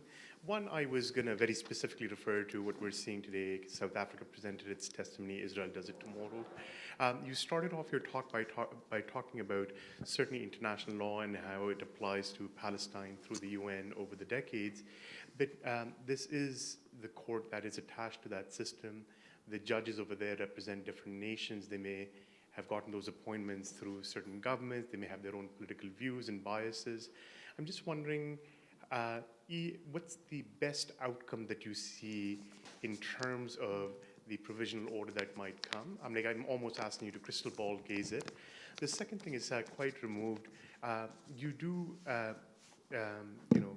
your conversation is around international law, and something that I do attach to the Government of Canada in Ottawa is we talk a lot about rules-based order, and we've been seeing that being pushed back by a variety of countries, whether it's Russia, whether it's China, even India vis-a-vis the West in terms of autonomy of its foreign policy and how it wants to conduct it, Afghanistan under a Taliban regime, like in various shades.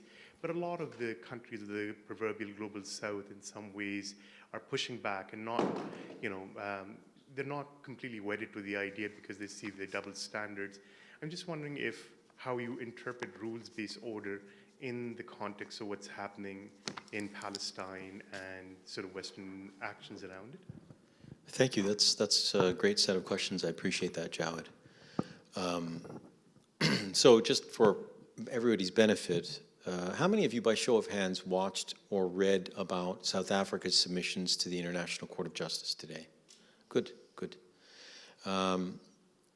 I spoke about them a little bit earlier today. The proceedings will be split in two. The first leg of the proceedings is what you have seen today. It's preliminary. It's what in domestic law we would call an injunction. Because the concern is to save lives, time is of the essence. And so the South Africans have asked the court to issue an injunction, something that is called a provisional measures order, that will, the object and purpose of which is to preserve rights in time where they are until such time as a case on the merits can be heard with more fulsome evidence put before it down the line, maybe 2 or 3 years hence. And so the nature of a provisional measures order is that because it's issued quickly, you don't need to actually deal with the merits of the case. So what's the issue here? South Africa is arguing that Israel is violating its obligations not only to not engage in genocide under the Genocide Convention, but to prevent it, to punish it, including incitement and so on. But of course, it cannot argue, indeed at this stage is not allowed to argue, the merits of whether or not in fact Israel is committing genocide. That's not before the court. The only thing that is before the court is whether or not, and this is the evidentiary threshold dropping very, very low, or lower, whether or not it is merely plausible that Israel is engaged in genocide. Plausibility. It's not a high threshold. And so, for these reasons, coupled with the facts on the ground that I'd reiterated during the course of the talk, it's inevitable that a provisional measures order will issue. This is consistent with the jurisprudence of the court in 3 other cases, Myanmar and Gambia, Bosnia-Herzegovina, Serbia, Russia, Ukraine, all under the Genocide Convention. They will issue the order. The question is, what will be in the order? South Africa has asked for a number of different measures to be listed and indicated in the order. The first and foremost of which is a ceasefire, an immediate ceasefire. That I would all do, I'm certain, and have it on very good authority, that that was the whole purpose of bringing this case. And it makes sense because you want to stop the killing and the ethnic cleansing in its tracks. Mind you, as an aside, I don't think a ceasefire would do that. The Israelis are playing the long game. They'll press the population south. They will starve that population out. Disease will set in, and that population will, quote unquote, voluntarily leave, right? That's what they're hoping they will do. So a ceasefire as such, in and of itself, may not deliver these people from certain death. But at any rate, that's the thinking. So what do I think would happen? In the best case scenario, you get an order that grants all of the relief asked for by the South Africans, including a ceasefire, including reporting obligations of Israel to the court at a certain period of time, demonstrating what they are doing to give effect to the order, to ensure that they're not committing genocide, to prosecute those who are inciting to genocide, to ensuring that no one, including under their control, command, no agent of Israel undertakes acts of genocide, and so on. There's many, many different things there. To preserve evidence and consolidate evidence, because of course evidence will go missing and or be destroyed. It's amazing the turn of phrase the Israeli government has undertaken over the phrases and actions over the past 48 hours. It really is remarkable. Everybody's walking back these statements and so on. So that would be the best case scenario. Do I think it's going to happen? I have questions about that and have had them for a good couple of months because I've been actively engaged in the discussions with those who are in the court today. And it was decided that events had overtaken everybody and action had to have been taken. And I agree with that. I think that was the right thing, and it is the right thing to do. So fingers crossed. Keep in mind that once the provisional measures order issues, the Israelis likely won't abide by it. And so the real importance of the order is what third states will do. Because as you heard in the court today, under the law on the Genocide Convention, once states are reasonably apprised of the possibility, the plausibility that genocide is taking place or may be taking place, they are under an obligation to prevent it. So imagine what that means for third states, including Canada, with all of its diplomatic relations and all of that. Or the United States feeding the Israelis with the bombs and the missiles and the diplomatic cover and so on. They will be implicated in 2 weeks' time. So you might see walking back in the third states in the West, in the G7 countries and so on. And that will be an important thing to have happened, I do hope, for the people in Gaza. As for the second question, the rules-based international order, did you see Professor Dugard today? He was the one wearing the big red gown, and he examined me on the Viva for my PhD, and he's a dear friend, and he and I are working with Palestine in the other case that I'm working on at the International Court of Justice on the legality of the occupation. We've been working very, very closely. And he said in the foreword to the book, he wrote the foreword to this book, he said, Imseis has this idea of, I'm paraphrasing, of international legal subalternity. It's probably better argued, he says, rather comically, as the attempt by the hegemonic powers to use a rules-based international order. What does that mean? He asked me in conversation. I said, well, it means the rules-based international legal order. He said, ta-ta. No. There's no legal word in there. There's no reference to law in there. It's whatever the hegemons say it is, effectively. So as you note in my presentation, I deliberately insert the word legal order in there. What do I think it means? It means whatever the neo-colonial powers and imperial powers say it means. They purport that it means the post-World War II legal order, but that's not really it. It's something altogether different. It's show me the state or the people and I'll show you the rule. That's what I think there. There's, I think, a woman in the back and then this gentleman.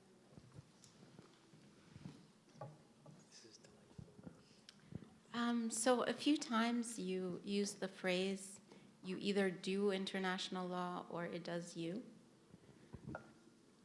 Yes. Hi. Hi. Yes. And I was wondering what the verb do or the act of doing, what does it mean? What does it imply in this particular context? And maybe on a more personal note, what does it mean for you to do international law? And what does it imply? Or what is, and I'm assuming you're speaking from experience, what does it mean to be done by international law? Right. That's a wonderful question. I appreciate that. It's a number of things. How many of you study law or have studied law, by show of hands? So you might understand what I mean when I use the term positivist. The idea that the law does not come from any deity, God, or any of that. It derives from the will of men, primarily, but also women these days, I should hope. But basically humans. It's the work of humanity in human hands. And so the positivist law is black letter. It's what the law says on the books and what the courts say about that law. And lawyers do this every day in court, and they do this every day in their offices when they, draft contracts and so on. That's doing law. It's the practice of law. And the same thing holds true on the international plane. So I'm very grateful to be able to do that on the international plane, to work in the realm of black letter law. There's no room in the black letter for critical thinking or any of this subalternity nonsense, none of that. You're dealing with the black letter. But then doing international law also requires doing other things, including the critical work, including political work, and understanding, most importantly, not only the promise of law, but the limits of law. And if you understand the limits of law and the tensions that exist between the black letter law and, say, politics and so on, then that's where the real opportunities arise. If you understand those tensions, then you can identify entry points for action, say in the media or in the court. Watch after the provisional measures order is done, the spin doctors are going to come out. Watch at 1 a.m. when the Israelis begin their submission to the court, they're going to come with all manner of fanciful arguments, and it's going to sound really fancy, really good. Some of them might actually be good. They might have merits on the black law. But that really, in a sense, in some ways won't matter. They'll be doing international law in the media. They've got a judge on the court, the judge ad hoc, Aaron Barak, who's been doing international law in the most Orwellian way in Israel for decades at the Supreme Court of Israel, where he's legislated, rather adjudicated and affirmed the most backward, illegal things as measured under international law, but presenting them as law in Israel. So doing law is discursive, it's activist, it's political, and all of the above. And so it's reflective of what international law in fact is. It's not merely black letter. For me, that's what it's meant for many, many years. I didn't come to law, I came to law naive, like many people do, thinking law equals justice, and far from it. Far from it. And yet, I was just talking to my students about this the other day. We still live with these figments of our imagination.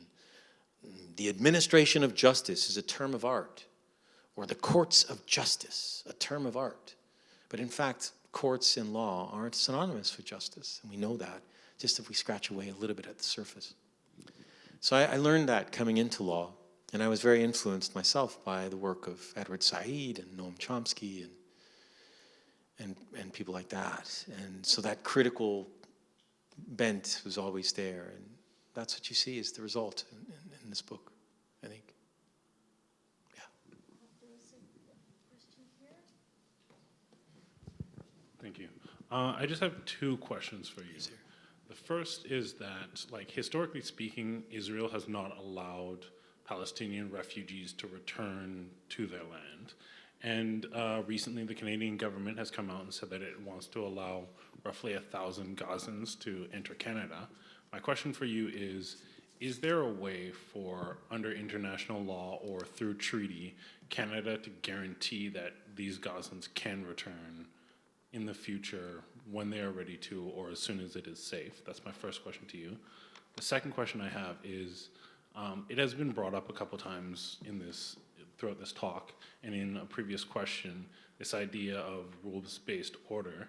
And the previous questioner, in talking about this, brought up the fact that China, amongst many other countries, has kind of been pushing back against this idea. And then you also brought up this idea of show me the country and I'll show you the law. I'm curious if you believe that Israel's actions over the past 3 months and its willingness to just flout all other previous laws, will that cause there to be a shift in the perspective, especially if this genocide case at the ICJ goes forwards and it is proven plausible? Will it cause other countries to look at America differently and the idea of its hegemony? Those are my two main questions. Thank you very much. Those are great questions. Thank you. So the first question draws a little bit on positive law, the black letter, and policy as well. One of the conundrums that those who work in Palestine rights, especially Palestinian refugee rights, is the difficulty of trying to get Palestinian refugees out of Gaza to go anywhere. It's a conundrum because these people want life. So who are we to deny them their birthright to life? It's their choice to leave, after all. But when we do that, we inadvertently contribute to the ethnic cleansing of Palestine. We know that once they leave, they will never return. And so it's the humanitarian impulse that, in fact, the occupying power is hoping will kick in. That's why they use terms like voluntary return or voluntary removal or whatever, relocation or what have you. They know full well that there is an inertia in the international system, the UN system. They call it the humanitarian imperative, where humanitarians will, when push comes to shove, go for life. And that means if the people say we want to leave, the humanitarians will say, how can we help? If that's what you want, we'll make it happen. Without regard, of course, to the reasons why that situation exists, right? So that gives rise to the question, well, if the Canadians let people in, is there a way for the Canadians to ensure that they'll be able to return? The short answer is no. But that doesn't mean that those people don't have a right to return. In fact, the Canadians would, in all likelihood, want them to return. They wouldn't want them to remain here. It's the same is true, say, with the Ukrainian refugees. They give them temporary work visas, but then they've got to return, and all the idea is the voluntary return, and the idea is the volition of the refugees. And I'm sure the refugees would want to return as well, or many of them would. There's no way the Canadians could, or any state could compel the Israelis to accept the refugees back because of the principle of state sovereignty. Yes, the Israelis would be acting illegally, but they've been doing so since 1948, not allowing refugees to return. So it's one of those things.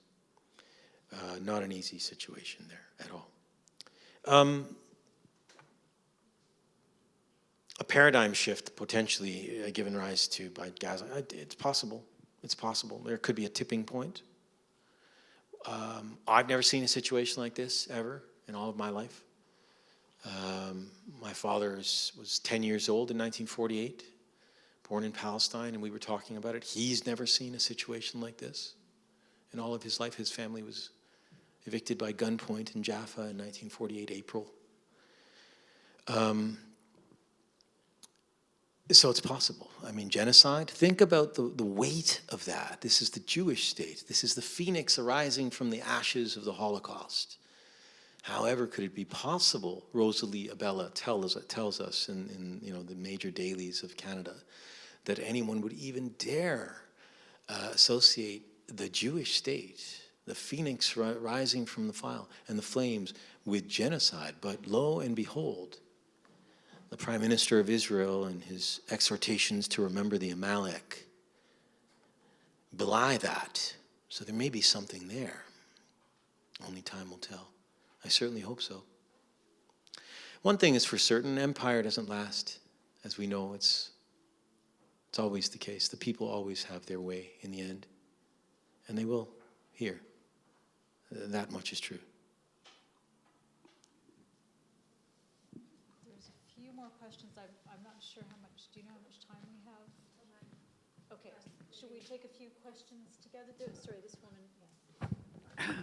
I had a friend, I worked for the United Nations, and in 1976, when he was quite senior, he was at the United Nations when Israel was created. So one day I said, Fred, why did you make such a mess? Why did you've benefited neither Arabs nor? And he said, you have to realize that the important thing after the war is that the poor did not matter. We really did not think much of the Arabs. We didn't think of them. The poor just didn't matter like they do today. That's what he said to me in 1976. And then I'm interested in how the Zionist lobby or propaganda is using the fact that Palestinians didn't accept a state at that when Israel was created. Never anywhere does it say. Everybody's telling me, oh well, they could have had a state and they didn't have it, and something has to be done to. It's just everywhere in the media. And another thing is, I'm wondering. There's no one in the present. I was very close to the Egypt-Israel settlement, peace settlement, and war. I lived a good time in Cairo, and my closest friend was Mustafa Khalil, who negotiated the peace, as you may know. And I just wonder, no one at the present time, the Egyptians at that time really wanted peace. And at present, in this situation, I see no one who really wants peace. Well, you might comment on that. I would say. I will definitely comment on that. I should like to thank you for your very thoughtful questions, which I must give some thought to. The first question is representation. I'll answer it in a roundabout way, about the power of narrative and representation. When Yoav Gallant, the Minister of Defense, in the early, maybe 10 October, and I think it might have been Benjamin Netanyahu as well, they both spoke to the media and said, we are going to exact a price on the Gazans that will last for generations. This was code. It was words used specifically that only Palestinians will understand. Generations. Because of the weight of Palestinian history of forced exile. And it occurred to me then, I was talking to Navi Pillay, the president of the chair of the United Nations Commission of Inquiry on Israel-Palestine, her and Chris Sadati, a member of that board of inquiry. I said, you realize as a board of inquiry the importance of getting it right here? He said, of course. And you're going to be investigating facts that took place after October the 7th. They said, of course. I said, no, it's generational. The narrative that you will set in your report will not be unlike that which Count Folk Bernadotte did in 1948. And in the year 2075, my kid's going to stand up and read to an audience what you said took place on 7 October 2023. Why do I say all of this? Because narratives and the weight of a narrative and representation matters tremendously in the world, but particularly in Israel-Palestine.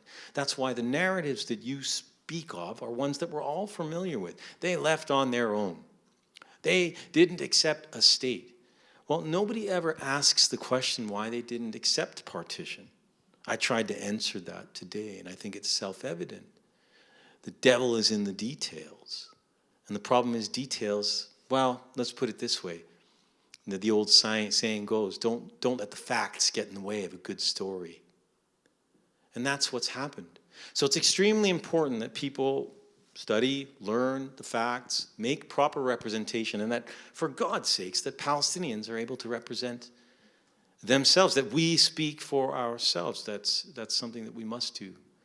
Not seek permission to narrate, but to narrate ourselves and our stories. Peace. I think there are people who want peace. I think the Palestinian people want peace. I know it rather seriously. Yeah, the people do.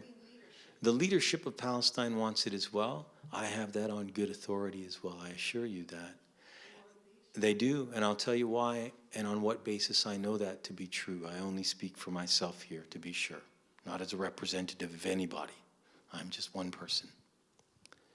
They made a historical compromise in 1988 to recognize Israel in 78% of their historical patrimony with no quid pro quo. Well, the quid pro quo was give us access to the table. We just want to be at the negotiating table. We'll recognize you in 78% of the whole. That's a big thing overnight, very big. And ever since, they've been committed, the Palestine Liberation Organization, as the sole legitimate representative of the Palestinian people, have been committed to the peace process, so to speak. Nonviolence, use of nonviolent means of redress, and so on. And some would say it hasn't produced results. I say yes and no. You heard a little bit about that here. But if you were to ask them today, would you be prepared for a two-state solution? They'd be the first to sign up. And indeed, I would commend to you to look at any statement that they give at the United Nations General Assembly, and they do so almost on a daily basis, or at least on a weekly basis. Listen to what they're saying. It's a simple message. The talking points are simple.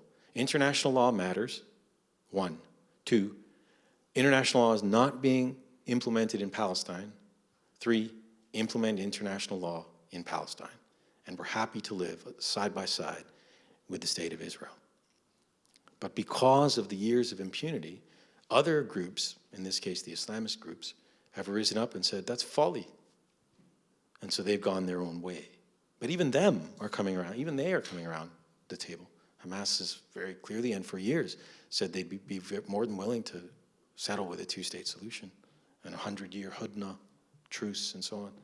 So there are folks who want peace, and ironically, it's the people on the receiving end of the gun.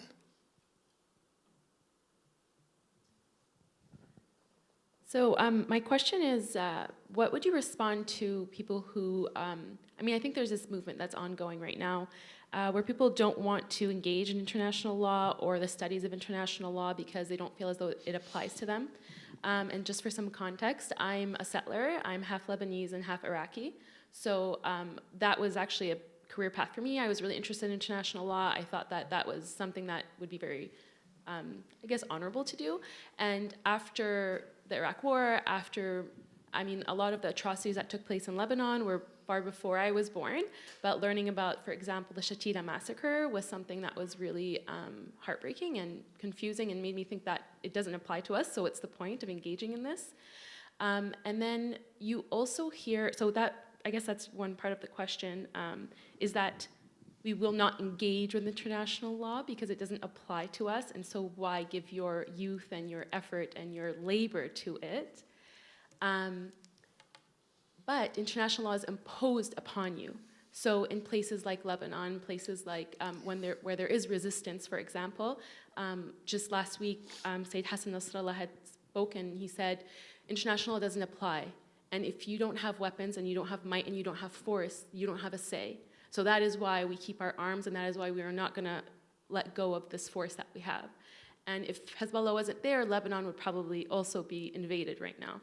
So it almost seems like, yes, there is the ICC, there is the ICJ, and we are very hopeful. But by the time these verdicts come through, Israel has already done what it needed to do, which was genocide and ethnic cleansing. So what's the point of everything?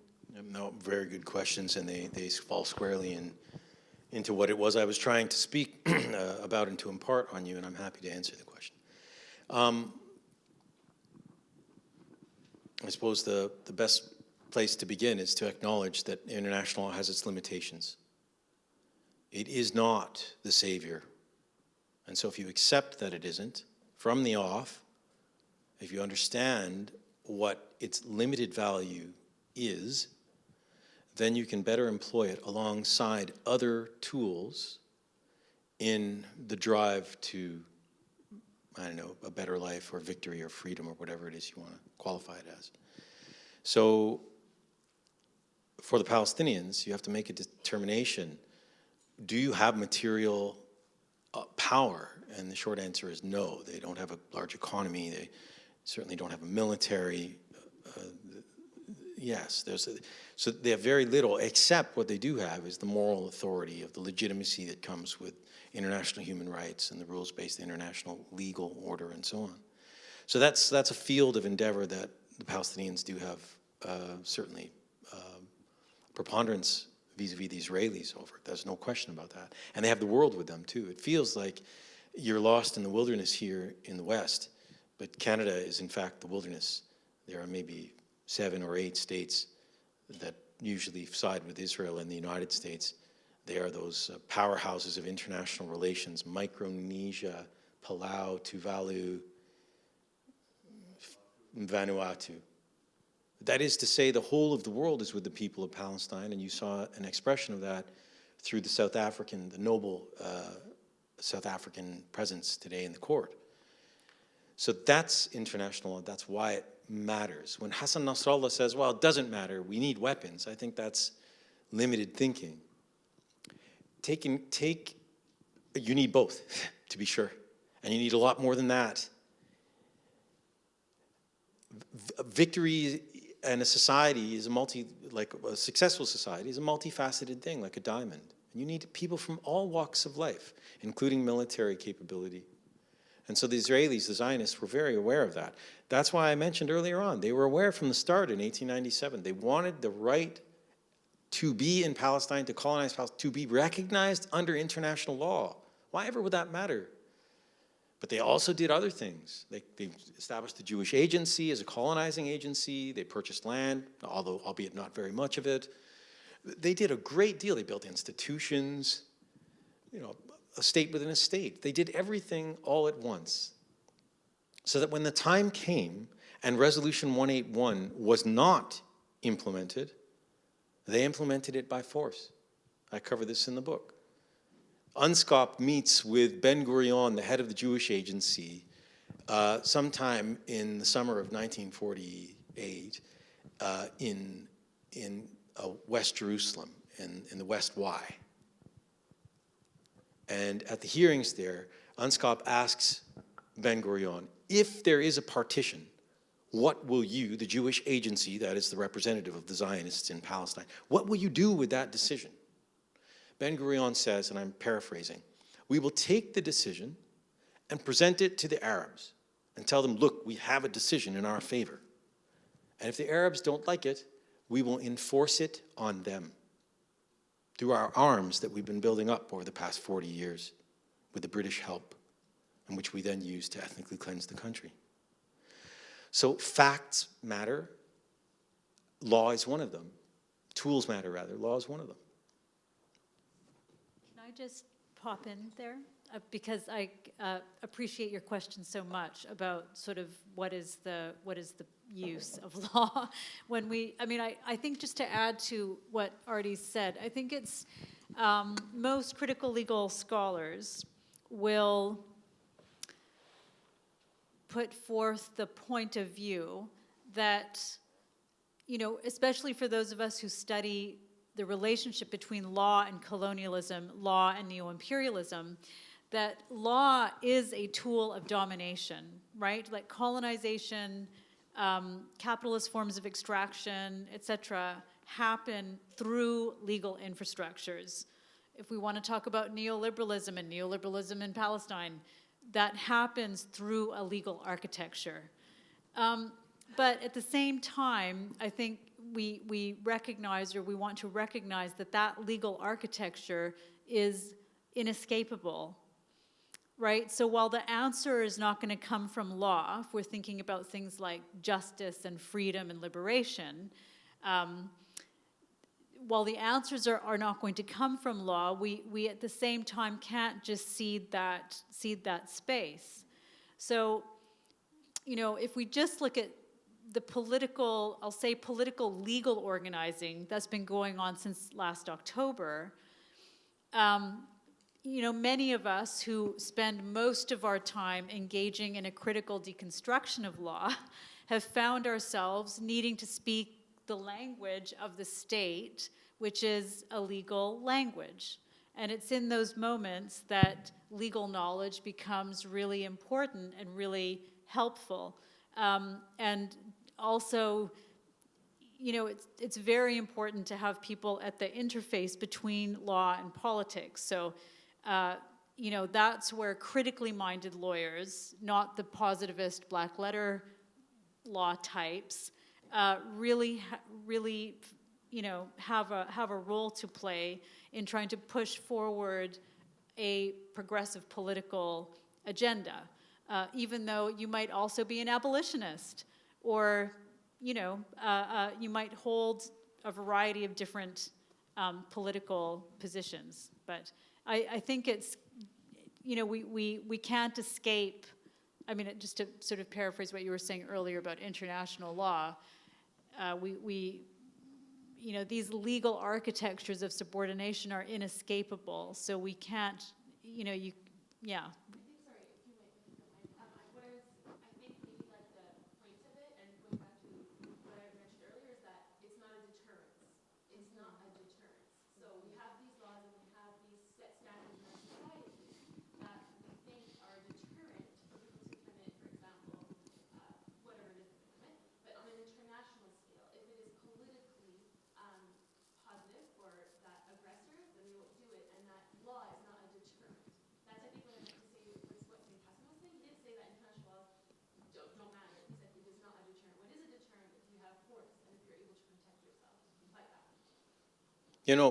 Really, yeah, it is. There's truth in that, but again, even Mr. Nasrallah will acknowledge, and those who are skeptical of international law, like the civil society folks, they, who say international law is worthless, let's fight for Palestinian rights.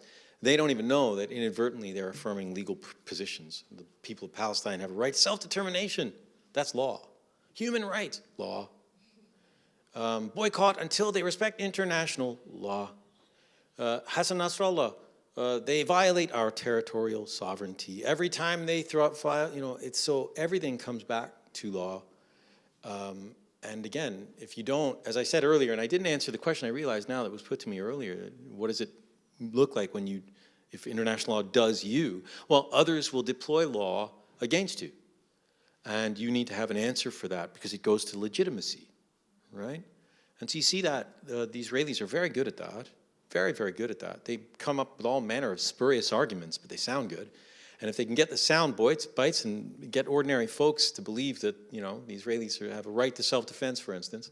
I mean, take the self-defense point, for an example. I don't know if you've seen these things around, but I've done a bit of talking on self-defense. The Israelis are going to argue at 1 a.m. in the morning, just a few hours from now, that they have a right to self-defense in relation to the attacks that took place on the 7th of October. That's what you're seeing in the bombardment. They're not trying to destroy individuals. They're discriminating between civilians and combatants, and they are simply defending themselves against the scourge that is Hamas. They will say that Hamas is a genocidal scourge as well. The question is whether or not they have a right to self-defense under international law. And under the positive law, they don't. Under the black letter law, they do not have a right to deploy force under Article 51 of the United Nations Charter by virtue of what the International Court of Justice said in paragraph 139 in 2004 in the Wall opinion. And they said, you are an occupying power.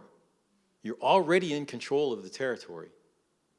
You may not deploy force against the protected population, meaning the civilian population, in the territory in supposed self-defense in relation to attacks that emanate from within that territory. The court says it very clearly. And that's because you control the territory. It's not coming from outside of the country that you control, even though you're not sovereign there.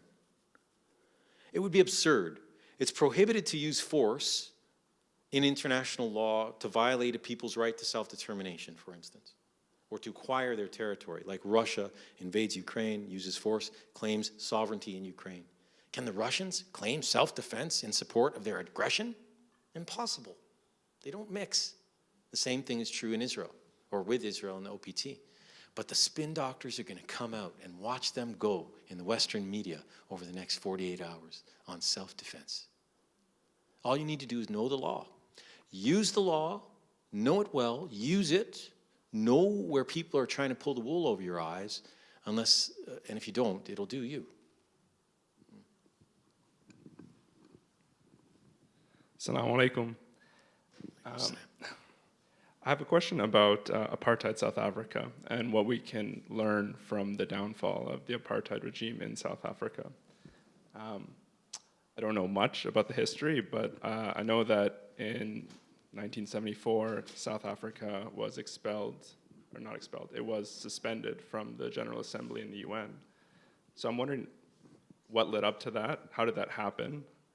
And then there was another 20 years between that happening and then the downfall of the regime. So in those 20 years, what could international law do to help bring about the downfall? And when international law couldn't do anything, where did the pressure come from? And also during those 20 years, the US still backed the apartheid regime. From what I understand, they backed it until the bitter end. So even with the US backing the South African apartheid regime, how did the rest of the world come together to suspend it from the UN? And then just one last question is, what are the challenges that are unique to Palestine that the South Africans didn't have to face? Good questions. You know what I realize? I'm monopolizing the conversation. I have answers to these questions, but... No, you go, and if I have anything to... Please. Yeah, no. Okay. It's funny, it's a good question. The case that we're bringing before the International Court of Justice in February, which we filed at the court last October, actually last July, follows on the Namibia precedents. South Africa used to hold on to Southwest Africa, which is now called Namibia. Namibia was Southwest Africa was a mandate under the German control, and after World War I, the Germans ceded the territory to the South Africans. The South Africans became the mandate power in Southwest Africa in the way that British were mandated power in Palestine.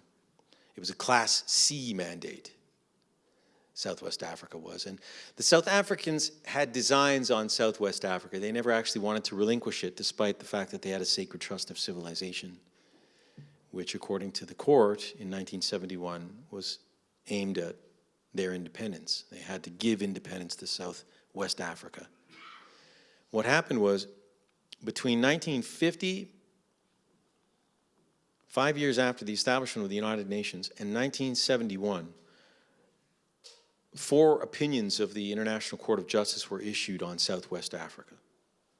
And they gradually built up pressure in the General Assembly to the point where in 1971, the court ruled that South Africa's continued presence in Southwest Africa was unlawful and had to end immediately and forthwith, unconditionally.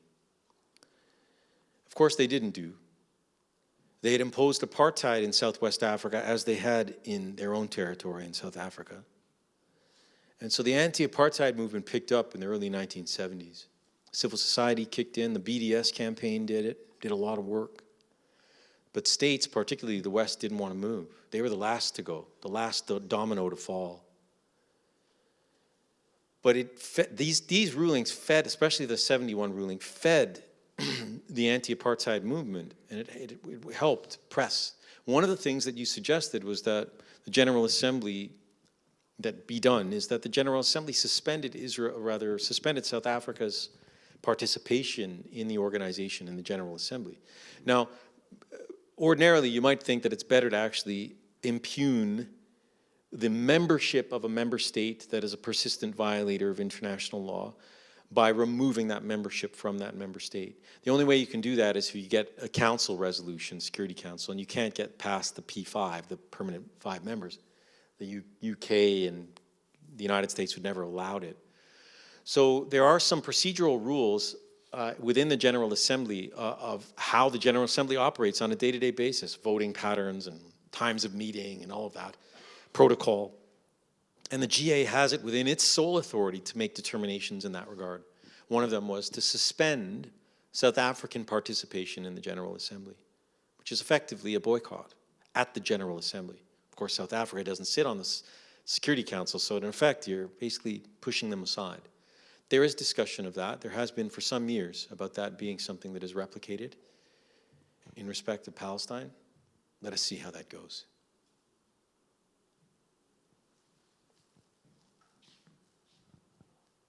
In respect to the time, I'm going to say 1 to 2 more questions, depending on how long your questions are.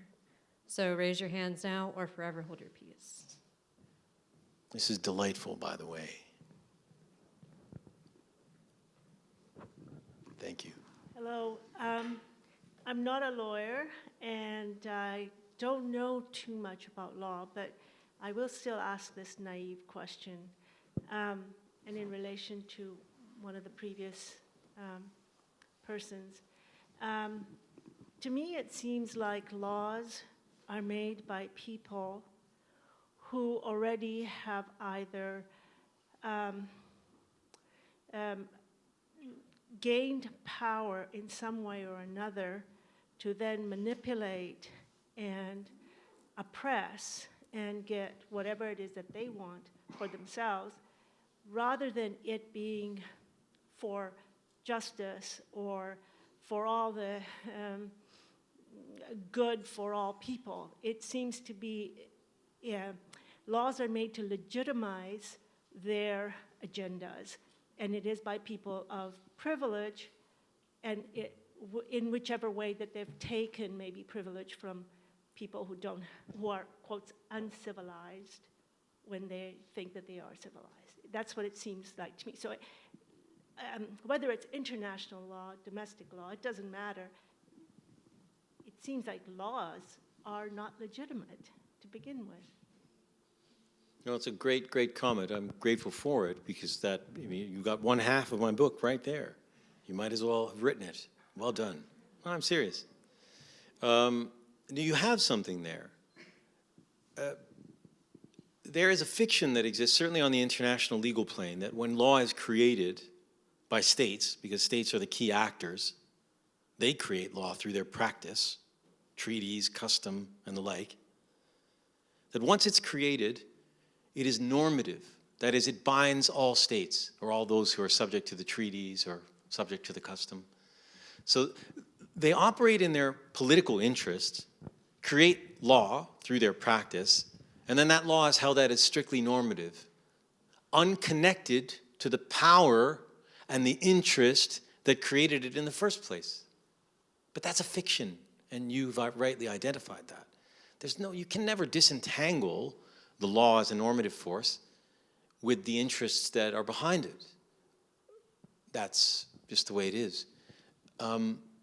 Except, I know Brennan's going to come in, so I promise you'll get your chance. Law is also Janus-faced. It's two-faced.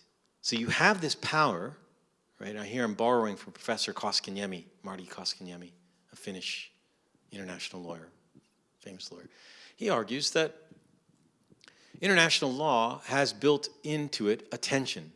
One, law as an embodiment of power, an apology for power of the sort I've just described, but also as a plea for a utopia. Because regardless, when laws are produced, they do have some normative force. I give you an example, the prohibition on torture. I mean, what hegemonic authority is served by the prohibition on torture?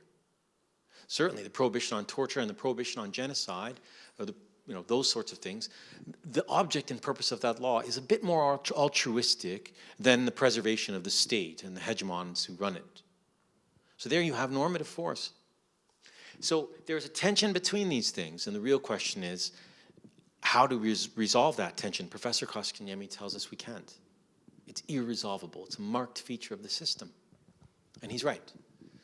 So I would encourage you to be a little bit more forgiving, though not lose your critical edge. And this will be the last question for the night.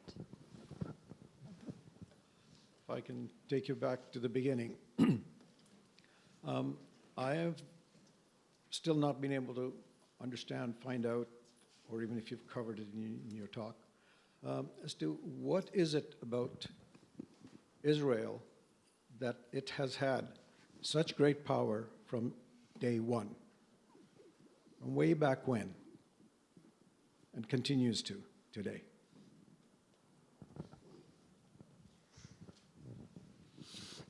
In a way, I don't think that Israel is any different from, in this respect, from hegemonic settler colonial powers.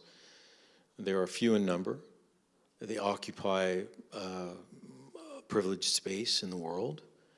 Israel is, in effect, a creation of the major imperial powers, Britain and then the United States.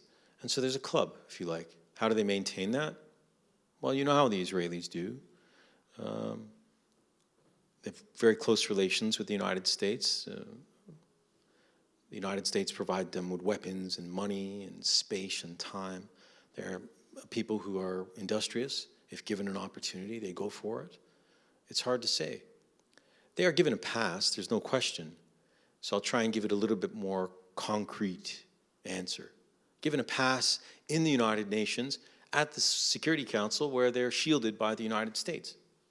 So they can do what they please because the Security Council will not press them to abide by their obligations. At the same time, they're not given a pass in the General Assembly. It's quite the opposite, where the Global South has a predominant voice there.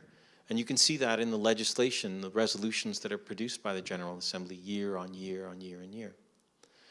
And of course, because the General Assembly relatively does not have the authority or the power to bind states through their resolutions, their recommendations for the most part, and can't deploy force, for instance, against them.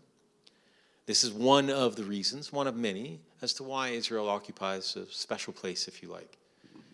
But as you can see, it's not that simple. The Israelis are now responding to the South African case over the past 48 hours, walking back their statements of intent, trying to sort of, defend themselves. Who knows where it will go? But yeah, I mean, settler colonial states occupy a privileged place, and why should they have prominence over the Global South? It's because they have material power, they have guns, they have money. Racial power.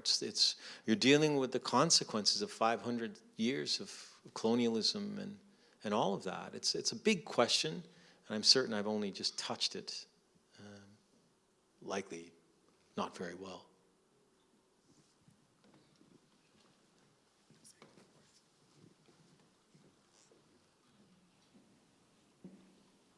Thank you so much, Ardi and Brenna. What an incredible conversation, what an incredible presentation, and what timing. Honestly, when we planned this visit some weeks, maybe 2 months ago actually, we could not have imagined how prescient, pertinent, and immediate this is.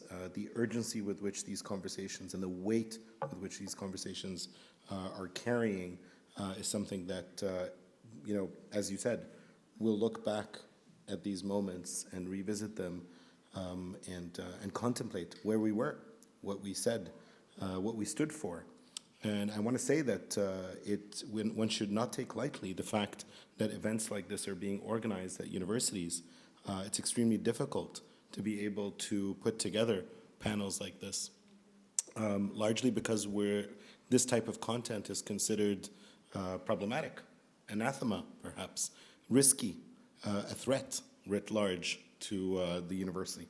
As you can see, this is an immensely peaceful and, if one might say, but disruptive, but in the most intellectually stimulating, rigorous, and justice-oriented ways. So I want to thank you both for an incredible conversation. Ardi, it's an absolute delight and pleasure to have you here. So a round of applause for both Ardi and Brenna.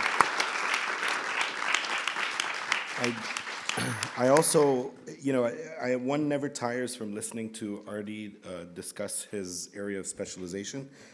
So if you are keen to continue this conversation, Ardi will be speaking tomorrow at UBC. He is the guest of the Allard School of Law, where he will be discussing give a presentation and continue the conversation. The title of the presentation there is Justice Denied of Root Causes, the United Nations, and the Illegal Occupation of Palestine. And I've been promised that there will be a lot more really nuanced insight there. And of course, even though a lot of the conversation today was very legally technical, for me, I can only imagine what you're going to do at the law school at UBC. That presentation will be at 4:30 p.m. tomorrow, Friday, at the presumably once you get to the law school, you'll be able to find it, right? Yes, room 104. Room 104 at the law school at UBC. And if I understand correctly, there will be an interlocutor, and Yes, a non-legal interlocutor. yes, So is it we'll Abby? switch it up. Yes. So Avi Lewis, for those of you who may know, Avi Lewis, a prominent Canadian Jewish, I might say, it's very important. He is indicated and insisted that we note his Jewishness, because in these very, very difficult times, there's the tendency to be able to see the world through very divergent, dichotomized ways. And so he will be engaging in a very important conversation with Ardi about his work. So Avi Lewis will be talking to Ardi then. So please join us then to continue this. Thank you.